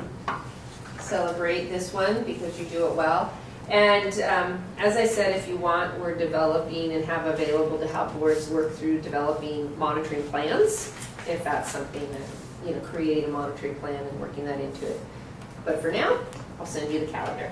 You can go through it. Okay, standard number 6 is talking about your meetings. We've talked about one aspect of your meeting already, which is the public to be heard part, or audience, what do you call it? Visiting audience. Visitors, yeah. Yeah, audience of visitors, yeah.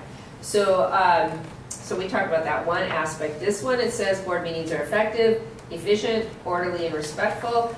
The board members focus on the policy and governance role of the board.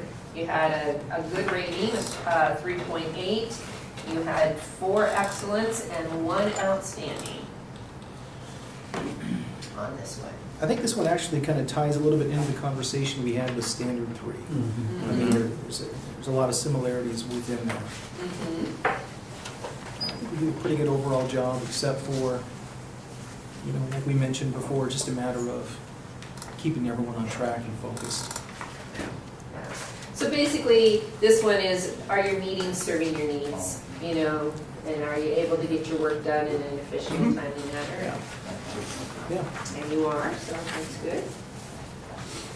Standard number 7. Excuse me, Renee, I'm sorry, Oh, Mr. sure. Chair, if I can interrupt. Mhm. I do Oh, yeah, of course. have one question related to the board operations of meetings, and I believe I put this in your memo, and that was, and you had some input about this as well, and it's related to correspondence.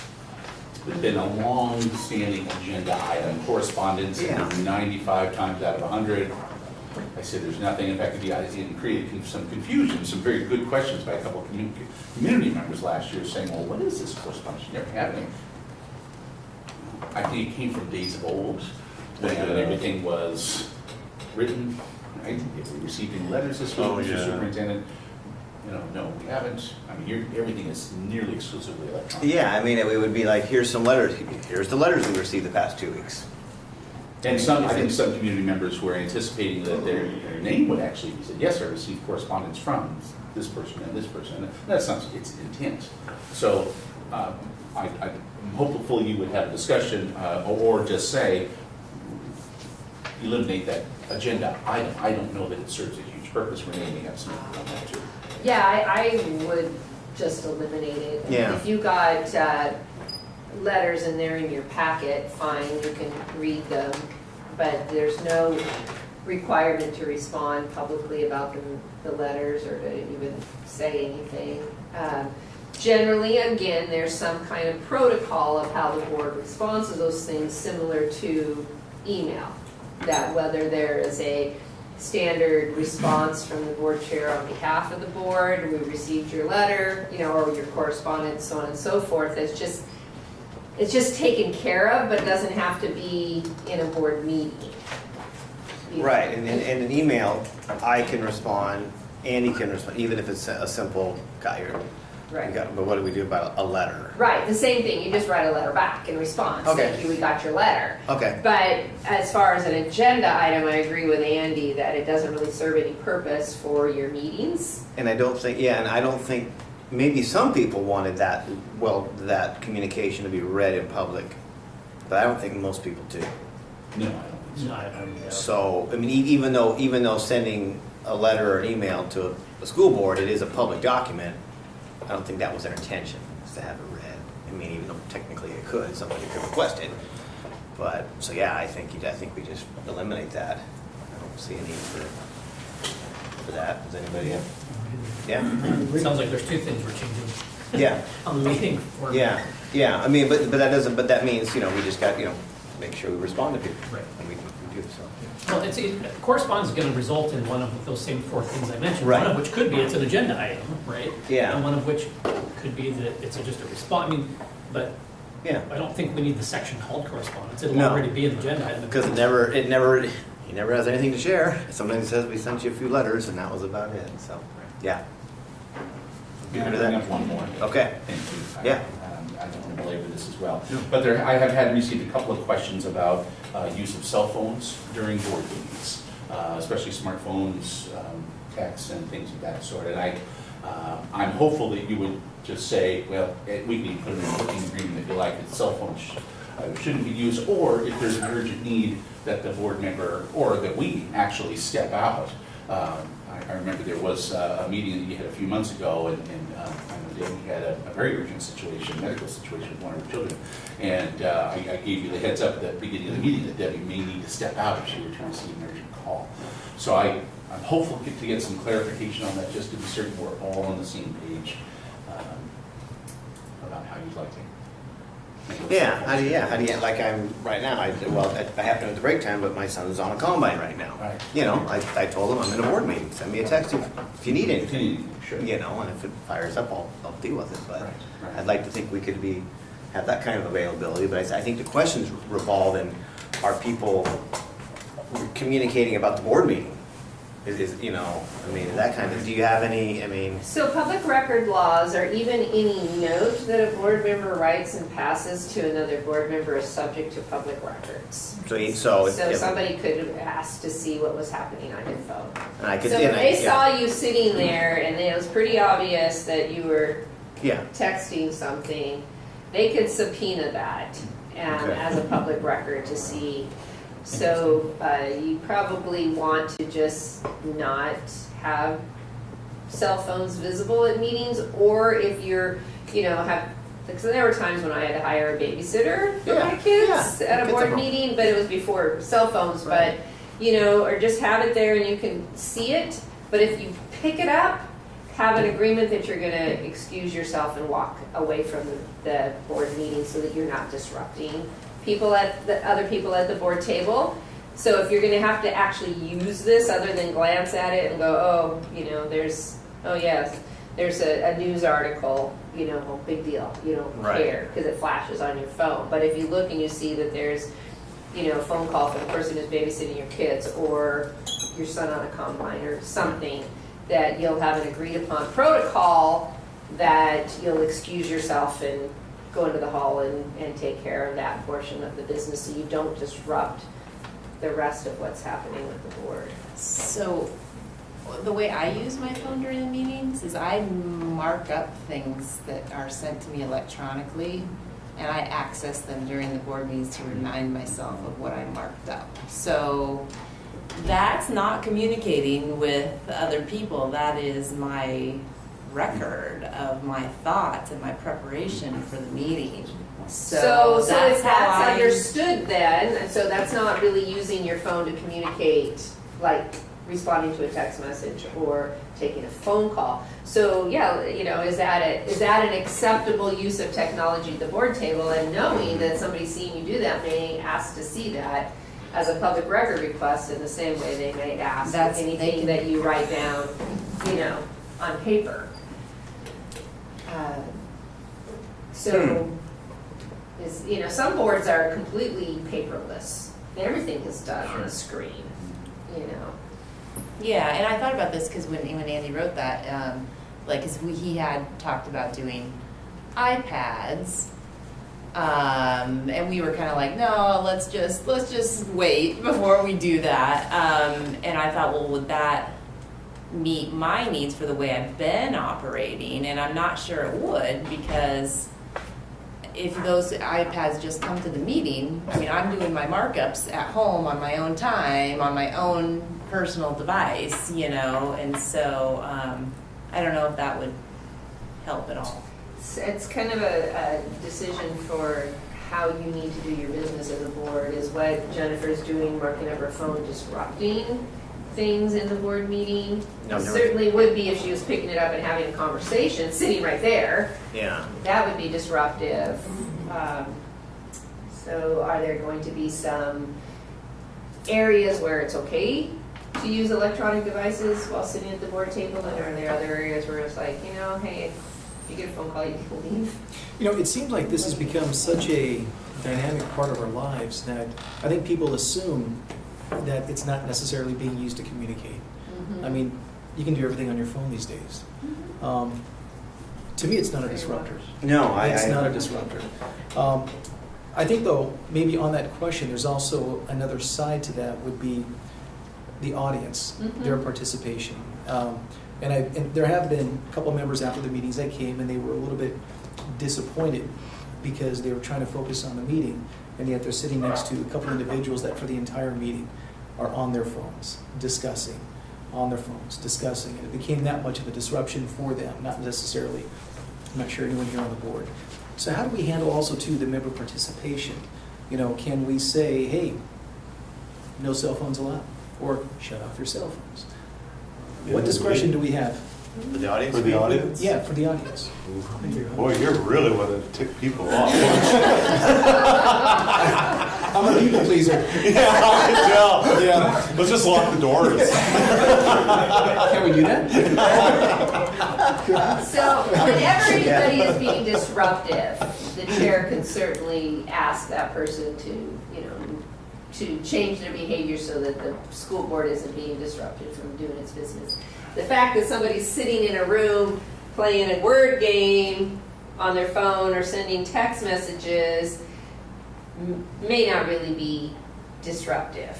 But if somebody's sitting out in your audience and having a conversation, the board chair could say, oh, excuse me, Yeah. we're trying to conduct business here, can you please take that call outside? Because that's disruptive. I think that kind of needs to be your guideline about phones. I think you'd have a hard time getting that. Yeah. It's something that seems like it's gonna be hard to put into a policy. It's, Yeah. you know it when you see it kind of thing. Yeah. I mean, you know what I mean? If somebody, I mean, if we were talking right here, right now, and one of the four of you was constantly doing this, it would bug me, right? I would, I think. If I knew you were just scrolling through your notes, that's different, but it's probably, I would know, you know what I mean? You'd know it when you see it kind of thing. My hunch is it needs to be more informal than formal, but I don't know how to address the policy question then, if that's the case. Or is it just an agreement? Right. Yeah, I could surely craft something and throw it your way as part of the working agreement that would do just that. It would be open to some interpretation, but I think if there was a need to talk with Henry, about Combine, that Well, I would take it on, yeah. I mean, Take it out. something went Yeah, wrong, no. I gotta go, or something, Right. yeah. Right. Oh, totally makes sense. And Yeah, ask the vice chair to run the meeting in your absence. yeah, exactly. Well, I think if I was an audience member and I see a board member texting, I would think it's rude. It's kind of like the person at the grocery store that's trying to cash out, but they're talking on the phone. It's it just seems rude. They're not engaged in the meeting. It's just a common courtesy.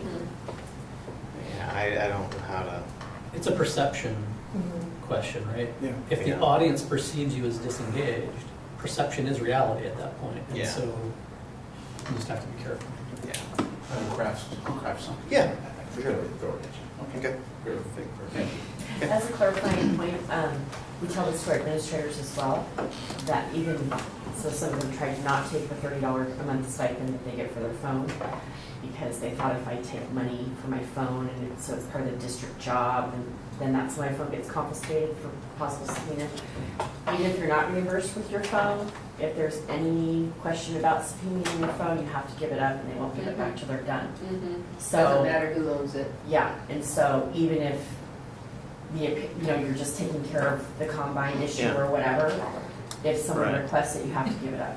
And so that's why I tell my administrators, you better make sure you have things backed up, so you have plan B Yeah. readily available. Right, right. Thank you for pointing that out, especially I'm more concerned for you, Jennifer, really than anybody else, if you're consistently using your phone for your notes or whatever, that if somebody did press the point and you had to surrender your phone to be reviewed, Yeah. without a phone. Yeah. So, It is an interesting intersection. It's something to think about. Yeah, it I is. think there's a good question with how you do it though. Oh, good. Not in my mind. I mean, sometimes you're talking about something and you check your phone I and was- questions and. I was looking just up the don't- strategic plan the other I just day. I've never gotten the impression that you're doing anything but meeting related stuff, so I don't think that's an issue. It's got the perfect point, you know when you see it, Yeah. so, yeah. it's a good conversation. I was really. But yeah, but I mean, I couldn't, I want the thing there, because there's so many, if I got family. Absolutely, So. absolutely. I mean, we're so used to them, Right. instantly knowing things. Yep. Okay, so board seven standards to seven has to do with your communication, board member communications. Board members are kept equally, fully informed on matters of board business and communicate with each other in a respectful and lawful manner. On that one, you gave yourself 4 excellence and 1 good. And what I have witnessed has been respectful and communicating with each other well, lawfully, from what I can see. Because this is a lawful meeting, Yeah. so. Yeah, we're not gonna show you the unlawful. Yeah, really, I know. They're gonna show me that stuff. But no, I'm just say, I mean, and you had, 3 comments. One of them about preventing surprises. Yeah, that was mine, because I'm just always trying to figure out a way to do better, and I think that things don't go well when they're surprises. I mean, we probably shouldn't have bombshells going on. Shouldn't have what? Bombshells. Oh, bombshell. So do you guys have the So- practice that you receive your packets and you review your packets prior to the meeting, and if you had any questions about any of the elements of it, you contact Andy before the meeting? All Yeah. right, good. That's a really good practice. And then ask the question again in public so people know you're a thoughtful board and that you ask good questions. Mhm. And then he's totally prepared to give the answer Mhm. at the meeting. Okay, And if there are questions, my response about the agenda goes to the entire board, which is part of the working agreement. very good, very good. Yeah. no. Yeah, Yeah. but I always recommend, especially since you're televised, that you ask the question again in public. But this just allows him to come fully prepared with the answer. But by asking again in public, you're helping your people know that they can trust you, that you are thoughtful, and that you are asking good questions. And it also helps to educate other people that didn't get the response from Andy prior to the meeting, but the people that are paying attention to your meeting, that you asked this question and then Andy was able to respond to it. So, good deal, good deal. All right, we are going to celebrate this one too. Number 7. Okay, standard 8, your board staff relations here. Board members are respectful of staff members in all communications and follow board staff communication policies and procedures. You had one outstanding, you had 3 excellents and 1 good on number 8, an overall rating of 4.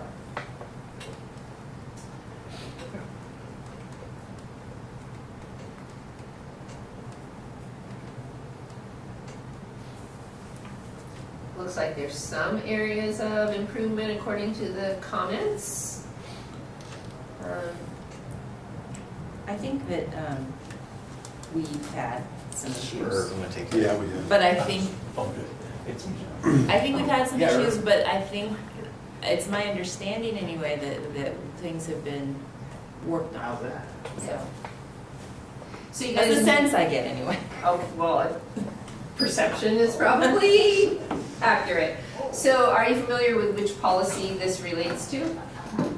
Oh gosh. It's BG, is the board staff communication policy. And basically what it says is when when you are acting as a board and the board has something that they want the staff to know, they direct Andy to get that to the staff. And likewise, if the staff have something that they want the board to know, they give that to Andy, and Andy gets that to the board, that you have that. That's the chain of command that it's talking about in there. Oh, were you locked out? It was locked out. Oh. And I had my cell phone. We just had this discussion about should we have our cell phones at our stations, Yeah. and sure enough, I did. He's been out there for 15 minutes. He's been locked out. Sorry. See, welcome to the board. Oh, Oh, welcome her. Thank you. Did you guys leave the door unlocked? probably did. Unlocked, you didn't lock that. I'm sure it's open. Okay. Hopefully no. Public meeting. Yeah. Yeah. We implemented Ron's suggestion. See, it works. Yeah, it's been very cold. Perfect. Carry on. Don't worry about it. Well, we are at standard 8, board staff relations. And it's not uncommon for staff members to want to circumvent the district policy, particularly if they're upset about something and want to single out a board member. And so knowing policy BG and understanding your agreements on how you're going to conduct yourselves is to then, I'm sure you're all friends with various staff members or your own children's educators and whatnot, and it's totally fine to have all the conversation that you want to on an informal basis. These people are your friends and neighbors. But if they seek you out simply because you are on the board, and they're seeking you out individually because they want something addressed that they think the board needs to address, and you'll need to remind them of the protocol and the process, and that if the entire board needs to hear it, and you're coming to talk to me because I'm on the board, then the entire board needs to hear it, and there's a practice and a protocol, and we need to follow that process for whatever it is that they would come to you on a one-on-one basis to talk about. So if that's what the concerns were, you know, in some of this, then, you know, maybe we could, that could be an area, but if that's not a concern, then you just got a lecture, didn't you? Yeah, well, they won't have, if they want to desire a positive result, they'll never get it if they only bring it to one board member. Because then it just, you can tell. Yeah. It just kind of has a smell to it, and it doesn't, you can tell. Right. And so it needs to percolate up the proper way, you know. Come to the board, come to the meetings, see how the process works, and learn how the game is played, and bring your issue, you know, that way. Yeah, and if you're dealing with staff, I mean, there's a whole personnel section. Depending on who the staff is, you might have a collective bargaining agreement with, you know, that person might be a member of a bargaining agreement. And so that has to be taken into consideration on whatever is the concern of these various staff. And individual board members, unless they have been authorized by the board, you know, the board voted and said, you know, hey, Tim, we're authorizing you. If that happens, then they can go and talk on behalf of the board to a group or an individual or whatever. But otherwise, individual board members should not be talking to staff about concerns.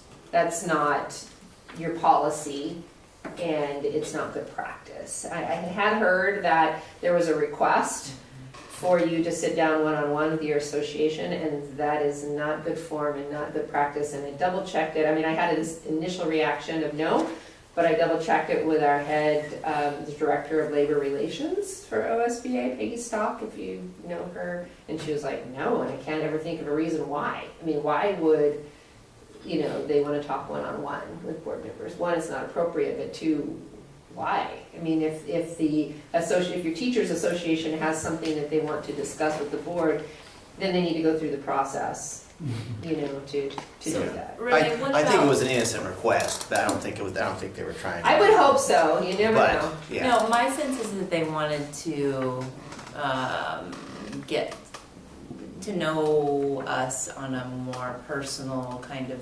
basis, not just in a meeting. And one thing that I heard when we were at the conference in Bend is I think it's Umatilla. Their board and their teachers kind of have a get together, like so that they can do just that. And it would have to be a you know, public meeting and all of that, but to create some goodwill. And I think that has merit. I don't know. It's like that would be one more thing. Tread carefully. Yeah, tread very carefully. And oftentimes, well, not oftentimes, an emerging form of governance for school boards that is still very much in like infancy stages is this practice of the board meeting on a regular basis 3 or 4 times a year with a district governance leadership team that includes key teacher leaders. So it's not limited to the superintendent, cabinet, and administrators, but there are key teacher leaders, perhaps depending on district size. District your size, it could probably work like from every building. And this group of individuals serves as this leadership team that is overseeing the improvement efforts of the district. They're the people that are studying the research, they're the people that are implementing things, they're helping fellow staff learn the new practices, whatever that's being adopted by the district to achieve their improvement efforts. And as a matter of course of serving on this district-wide leadership team, they meet with the school board 3 or 4 times a year that allows to have really robust conversations that are work session kinds of conversations around different aspects of the district work. It's kind of that monitoring piece, but expanded to include that teacher voice in this group. And it's an emerging form of governance, and OSBA is working with the districts in the Promise Scholarship Program to learn how to govern in that fashion. So that at least allows some teachers access to the board, to have those kinds of conversations and develop relationships and do those kinds of things. So that some of that getting acquainted kind of stuff can happen in those kinds of things. But there's still nothing that prevents you from interacting with staff in a properly called noticed meeting that's structured and you have a purpose for it. So you can do that. We just don't recommend one-on-one meetings with your union members, particularly, they're the association leaders.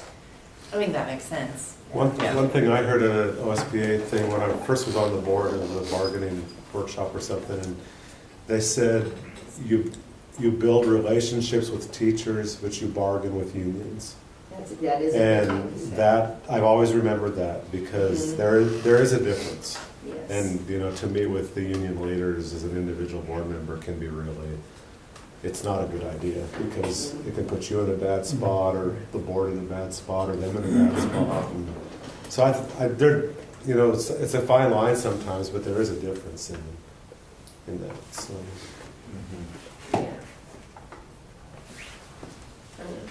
The association leadership will be speaking with the full board at your September regular session.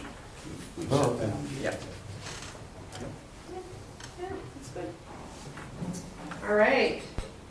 Any other questions about Standard 8? All right, Standard 9, your relationship with your superintendent. The board and superintendent have established an operating agreement that you have. Treat each other honestly and respectfully and communicate openly in a professional manner. This is one somebody overlooked, but you have 3 excellence and 1 good. Looks like is that outstanding? No, it's outstanding. Those purples are outstandings. I'm sorry, I've been calling them goods. They're outstanding. My apologies. The good is the one below it. So, everything I've seen looks good. Let's see, where is that one? So somebody asked about the first 2 bullets on this list of these indicators. The board supports the school administration before critical groups and individuals in the community. The board reserves statements critical of the superintendent's action and evaluation as superintendent for executive sessions. Someone was asking if your agreement speaks to those 2 things. And Because I think those are pretty important. Obviously, it was me that wrote the comment.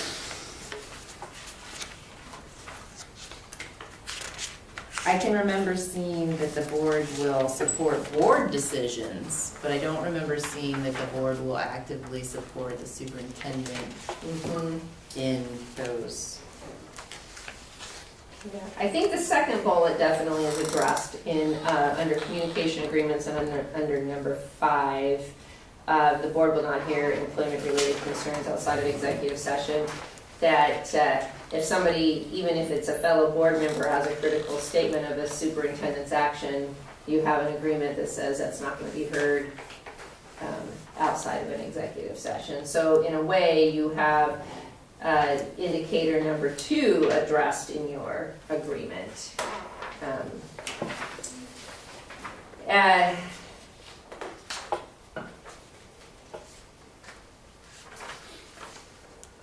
Whether or not you want to add the first one would be a decision that the board can decide if it's something that it wants to include. And the first one again was? The first one, I'm sorry, you don't have that little booklet in front of you, I apologize.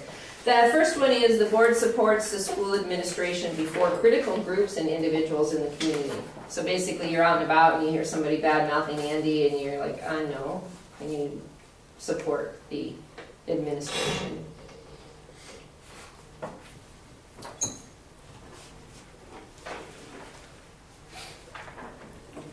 And was that you that asked if it was a part of the? How'd you guess? Well, because you said you think it, Yes. yeah. Yes, it was me, because I didn't remember reading that before in our agreements, and I just wondered if we should consider putting something like that. Be a good thing to put in, I think. Yeah, that's a good, Because that's happened in the past. Okay. So let's And put it that makes down no here. difference. So. You truly add that, even merge that language of number 5, of communication agreements for anything. Okay, yeah, sure, absolutely. And, Mr. Chairman, if I can Yeah. clarify with Renee, Renee, are you going to, I know you're taking a lot of notes, are you going to update even the working agreement with some suggestions that came here from here today, or? I'd be happy to do that for you. Or at least you're going to send this summary to. Yeah, I'm not gonna send you this Yeah, message. yeah, no. sure. Readable form. Yeah. Yes, I will send this on and certainly be willing to look at these and see if they might fit in any of the suggestions that come up. The ones that had to do about your meetings though, and public comment at meetings, that's just gonna have to be agenda changes on your part. But I am gonna send you that language about opening your meeting, a form that you might wanna adapt for people to fill out. Okay. Yeah. All right. 2 more, and then we'll talk about your goals. Standard 10 has to do with values, ethics, and responsibility for self. The board collectively and individually takes full responsibility for board activity and behavior, the work it chooses to do, and how it chooses to do the work. In Standard 10, you had 1 outstanding, 3 excellent, and 1 good. Yeah, 1 outstanding, 3 excellent, and 1 good. Those purple are the outstandings from. So, and on 10, in you had an overall rating of 4. Look at these comments. Nothing stood out to me as a concern. Any concerns or anything to talk about on this one? I'm going to celebrate this one then. Did you do well? I do have one thing. Sure. Sometimes I think in the past when somebody's acting inappropriately, we've let it go on too long. We've been too nice to try to solve that in a more respectful manner with that person. And I think sometimes the hammer needs to come down a little quicker. That's just my personal opinion. Don't let things fester. It seemed like the right way at the time. I remember as we struggled with that, there's not much things that a person really could do. Yeah, there's not a lot. There isn't, they're on the board, they can come to the meeting, they can give input, and We addressed a lot of things in executive session that maybe should have been in public a little bit more. Yeah, and I just got some legal opinion that's come out recently from the Yeah. OSBA that is of a different interpretation than how I had interpreted it in the past. And I'm not a lawyer, I'm not a lawyer. But that board members talking about board conduct and correcting or disciplining a fellow board member is not executive session Oh, it's not? material, which is different than how I used to see it. I used to interpret that policy or statute 192.660 subsection 2B to discipline a public official. Criteria for executive session to apply to school board members. And the legal opinion coming out of OSBA just very recently is that that's doesn't apply to a school board member because the public elected you, and so the public has a right to see what's happening with you. But as employees, they are public officials as well, and they have some personnel rights. So if you're going to discipline an employee, then there's the executive session provision to protect your personnel rights there. And so that legal opinion is shifted from how I used to tell boards that you could take a fellow board member into an executive session for the purposes of disciplining. That is shifting away from that position. No, we've had one, maybe two circumstances in the past, Renee, where the conduct or the input that was shared in public was personnel related. Shared by a board member was personnel related. And I do know we've been into executive session a couple of times too. So there was probably a bit of a blurred line. Yeah, okay. and if there's ever questions, certainly call, Sure. and seek out legal advice, because, a blanket doesn't always fit, but. That's always a tough one, because what you really don't, you can't kick, Can't do a lot. all you can do is censure, really. Yeah. You really can't. Discipline says take action, but you really can't. There's nothing you can do. There The really public isn't. elected him. Mm-hmm. Only the public can discipline. Mm-hmm. Really. I mean, you can remind them all the time of your operating Right, agreement, right. and you can, Yeah, It's kind of up to them what they do. board policy and whatnot, but then you're absolutely right. It's really up to the public then to say, is this a behavior they want to endorse, or do they perhaps want to start a recall, Right. effort because this person that they elected isn't working out the way they thought that it would happen. I mean, Klask and I recalled 4 of their 7 or 5, 4 or 5 of their board members recently. The Wow. Klask and I community did, because they didn't like a decision they made about a high school principal at the superintendent's recommendation. And so the community said, nope, that's not what we wanted, we're recalling you. And so they did. Oh. So that's really the only Yeah. course. Or if they're absent a lot, then you declare a vacancy. We got a phone call from a Eastern Oregon district who said, this guy's been in jail for 4 months. Yeah, you can. Can you Skype? Failure to show. Can you Skype in? Failure to show. Then you can declare the vacancy and then the person's not there. Yeah. That's funny. Yikes. How about to schedule the meetings around visiting hours? We're holding our board meeting at the local jail. Yeah. Yeah. So it happens sometimes. All right, number 11, your systematic improvement. Your favorite part, Jennifer, you're always wanting to be better. It says, the board participates in annual training and professional development, and at least annually participates as a team with the superintendent in a team building retreat focused on assessment and goals. You have 2 excellents and 3 goods on that one out of the 5, a board rating of 3.4. I know I have been here for the last 4 years, so you guys have been meeting at least annually. I'm really proud of us for doing this self-evaluation. Yeah. Yeah, I think yeah, this is very good. No, this is. I mean, yeah, this is a good. This is a good thing. I know I can certainly make an effort to attend some more OSBA stuff. What I've attended, I've got a lot of value out of. Well, almost all of us were there in That's tough. last November. There's more than just the OSBA convention. So. There is a lot of opportunities to Yeah. learn.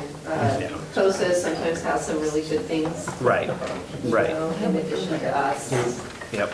Summer board conference is intentionally different than the annual convention. We designed those completely differently, so that it meets different needs of our members. But there's the bonds and ballots workshop when it comes around for the time, if that's something that's in your future, and the fall regional meetings. There's a lot of opportunities. But let's see, comments on that one.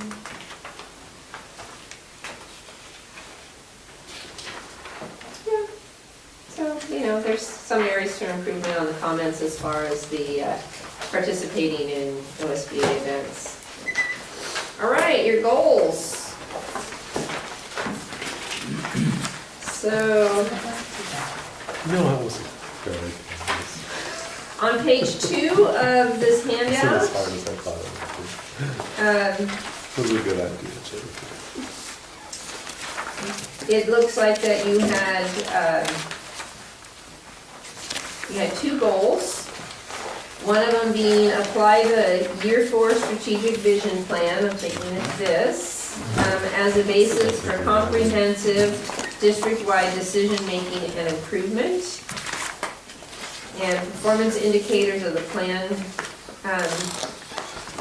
will be used as effectiveness completion date June 20, 2018.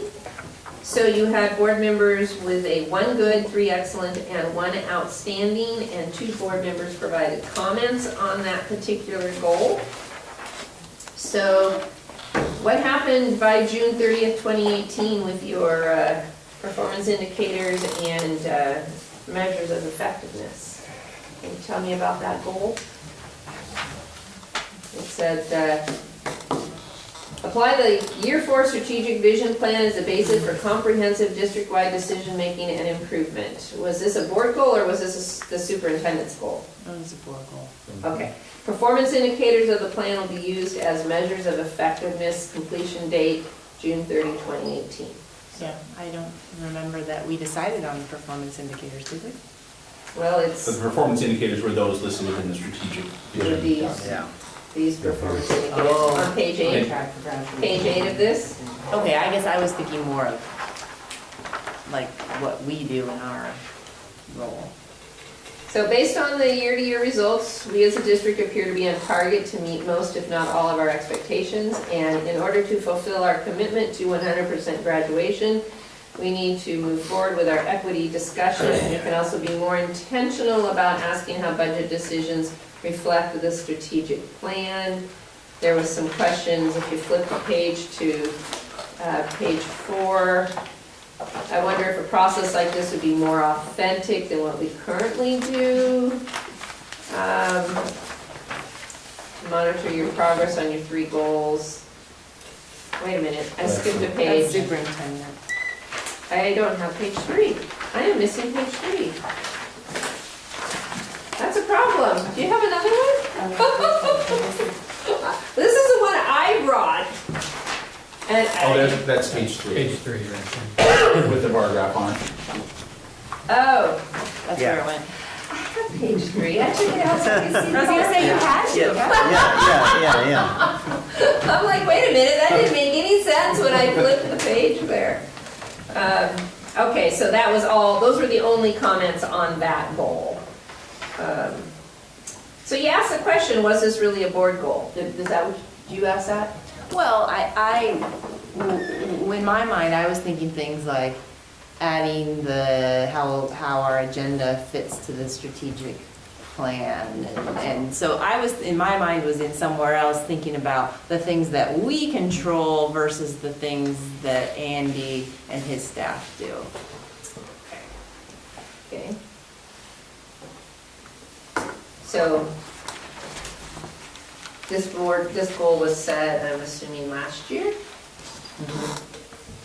And so you're questioning whether that would be something that you would want maybe set this year, because it seems more like a superintendent related than it is board related, or how do the rest of the board feel? I mean, you, other than Jonathan, who's new, the rest of you. I think applying the strategic plan is really important. I made lots of comments in this document. Yeah. I commented that I think we could do better at asking how appropriations are tied to the strategic plan. And that's really hard. I, in the past, have had to make asks for funding based on the strategic plan. When you're buying dry erase markers, sometimes that's hard to do. But it's something that would maybe help make us deepen our focus on the strategic plan, because, you know, how we spend our money is pretty important and focused. So anyway, that's just an idea, one idea about how we could do more with that. You mean like, how was the budget changed to affect the goal? Like in our budget meeting, we didn't really talk about this. Yeah, right. I guess I would like for us to ask more questions about how things fit in the strategic plan. Okay. Yeah, okay.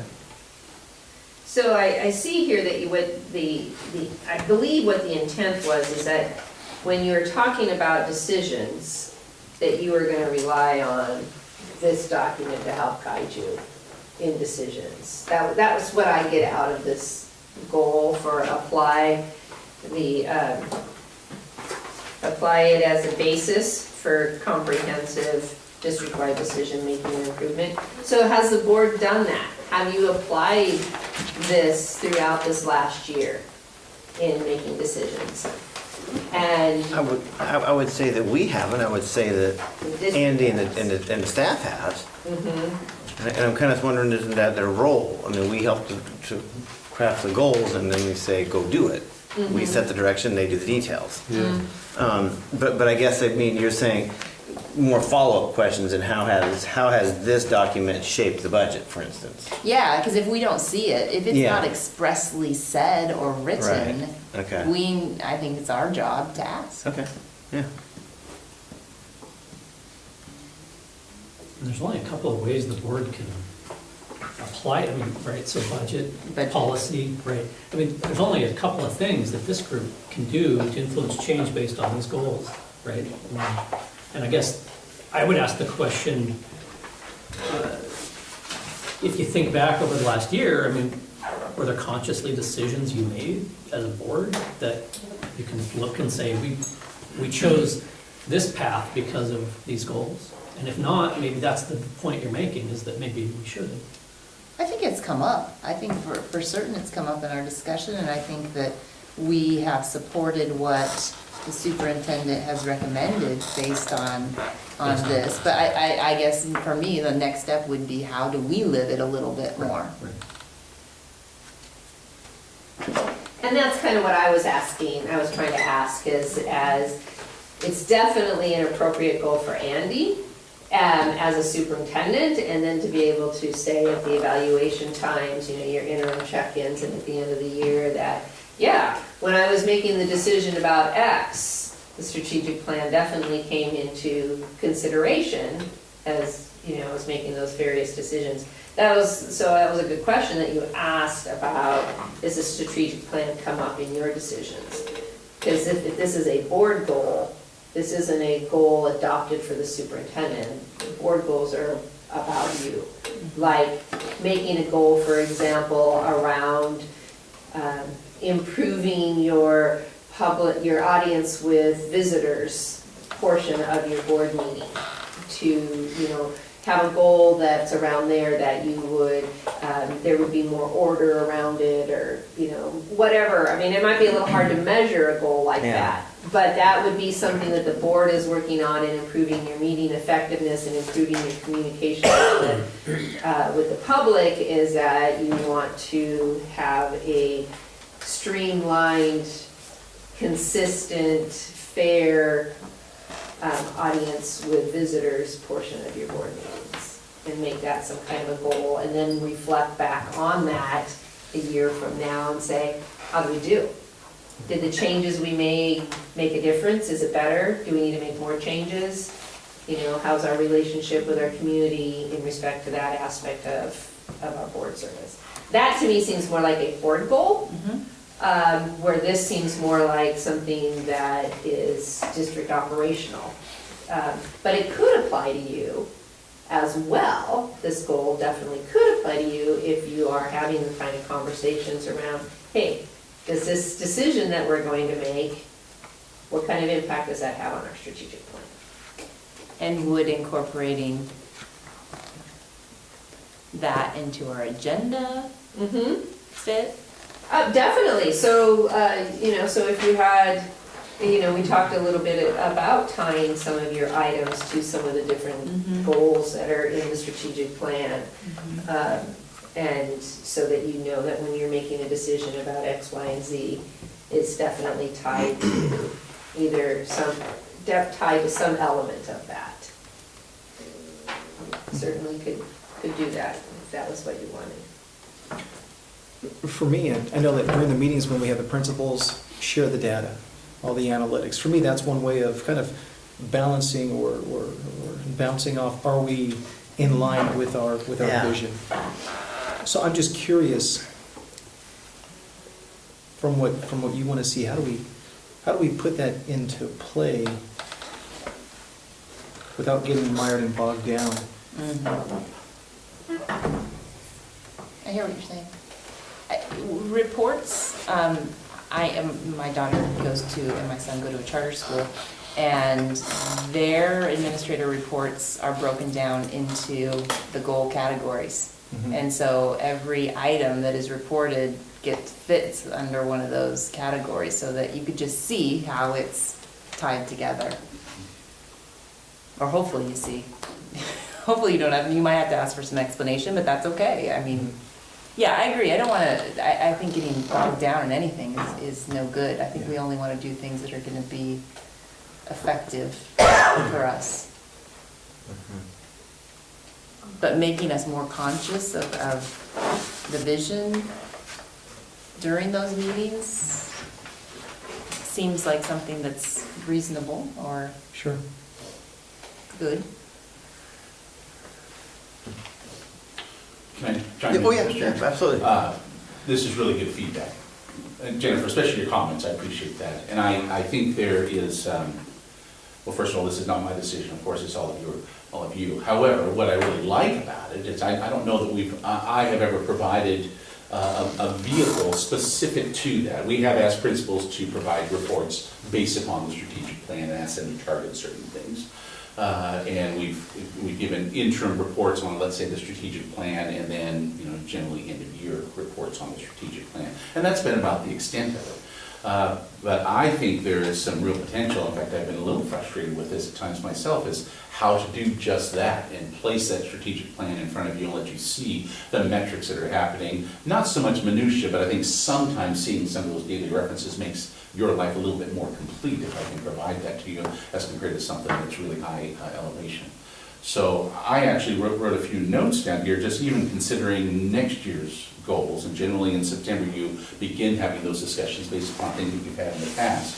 And so I just wrote here, and I can surely wordsmith something for all of you, but incorporating strategic plan into things like the agenda, decisions, principal presentation, even superintendent report on the agenda, which I think sometimes I've hit that target in the past, but other times it's just been timely information that I felt was appropriate for you to know. And that's important too. Sure. So it's like, I don't want to overkill it, but ease our way in maybe. Is this like the report, is it like proprietary software, or is it something that maybe could you bring and maybe share one of those with Andy? Or I'd like to actually kind of see how that looks. Sure. Does that make sense? Because I am curious. I mean, it never could hurt, especially when we're not having to maybe interpret as much where it's in front of us, where we can articulate it.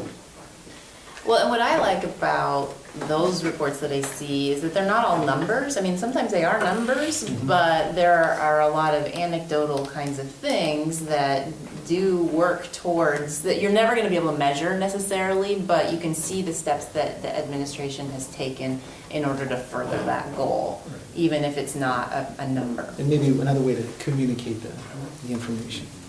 And monitor. I mean, it would make one of our main jobs is to evaluate the superintendent. If we're getting those consistent, information regularly that ties to the goals, that's going to be a lot easier at the end when we have to, have that conversation. And maybe it sparks conversation along the way. It's more authentic and less, oh, here we go with this process again. It's like the process is ongoing, and it just seems more fluid. Sure. Just my ideas. Sounds good. Andy seems very receptive. Yeah, let's explore it. All right, the last goal, and we're almost to 3 hours. Create public engagement opportunities through the use of regional work sessions and other means. And you were gonna do that by June 30th. You rated this with 1 good, 3 excellent, and 1 outstanding, and there were 3 comments. Big improvement in this area, and cited the seminars that happened. I think further work can be done on the other opportunities for public engagement portion of that. And we have always performed well in this metric, and I have not witnessed any valid complaint, comment, or concern related to this topic. So that was your public engagement opportunities. So did your regional work sessions bring about the public engagement opportunities you were hoping for when you set this goal? Yeah, because, I mean, I know that, yeah, they, you know, we typically talk about some local issues out there. You see faces at the meetings that you don't normally see. I don't know what anybody else has seen about them. Having the work sessions, having some of the work sessions at some of the rural schools. Yeah, I thought that's been great. Cool, all right. Not as a board member, but as a parent who attended the one that was at Butte Creek last year. I thought it was great, right? So Good feedback. there was more, there were quite a few people there that wouldn't have been at a typical meeting. And I think that would be my recommendation to continue doing that with regularity. So. It was also a great opportunity to see the students at that school and present their work, so I think that was And that might be a better way than asking them to come here. Right. You know, go to them and let the students, you know, because if they live a long way away, to come into town to do that for a 5-10 minute, Yeah. you know, that might be burdensome and not a good practice in your community. Our district was geographically small. 27 square miles was the whole thing. Renee, is that an equity thought that you had there? I mean, It's an equity thought. Absolutely it is. You know, and so, because when you said that, it's like, hey, bring light bulb, you know? Go to the students and not have them have to come to you.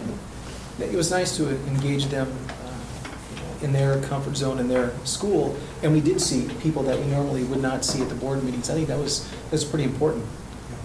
Worked out well. Yeah, I like that. Yeah. Do I hear general consensus on that, though? Well, because we do To have continue, 3 meetings yeah. scheduled at the Yeah. rural schools this year, so we've bumped it a little bit with Scotts Mills and is it Evergreen? Victor Point and, or maybe Victor Point and Prattville.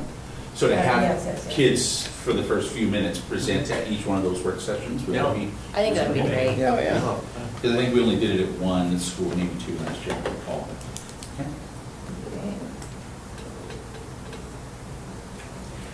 All right.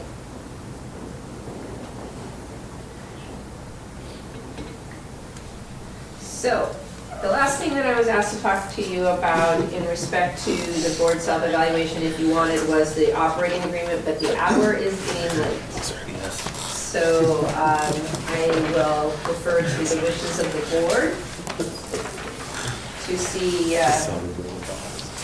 see how you want to proceed with this document that, I'm happy with just, I think Andy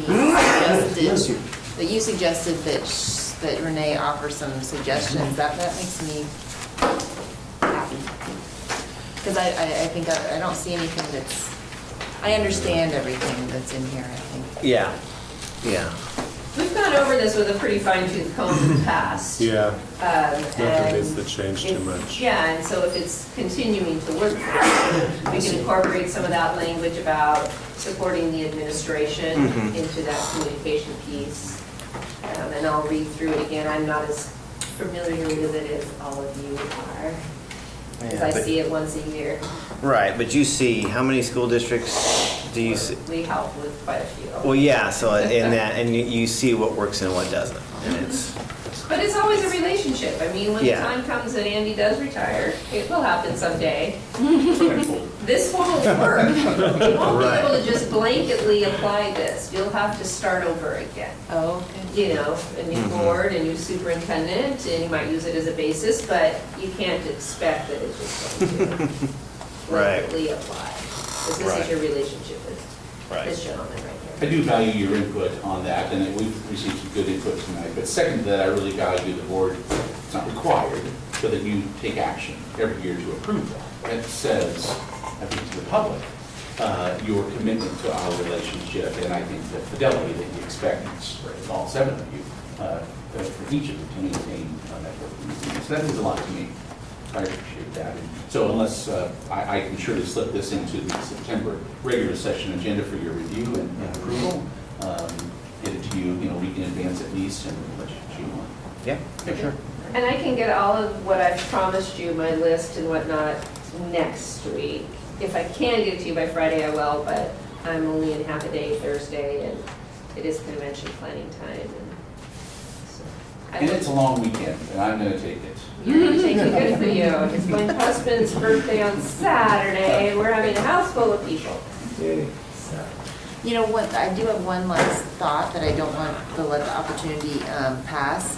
And obviously, we're not going to do anything about this tonight, but we had the thought exchange process that happened this year, and there was a lot of comments that weren't germane to the question that was asked.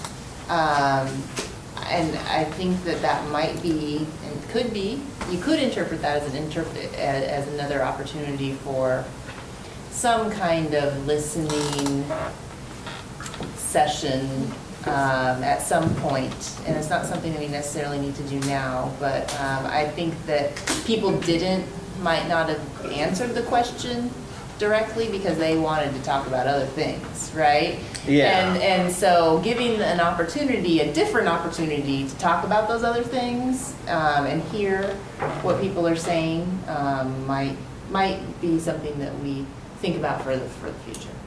Would this be something more like a standard practice or topic driven?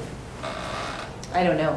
I just think that to me that spoke a need, that there was some kind of need for people to, and there were some common themes, I think, and sometimes, well, like again, a personnel issue that comes up often for me. I just got an email a month ago about it, and it's an email I got a year ago too. Sometimes if you have a chance to sit down and explain, like, we can't talk about personnel issues, so then maybe people will say, oh, okay, I understand that a little bit better now. And maybe they'll tell their friends too. So they won't. You can tell over and over and, All right. Well, anyway, it was just something that I wanted to put out there as just something to think about, because I felt like, that is one way you could interpret those results.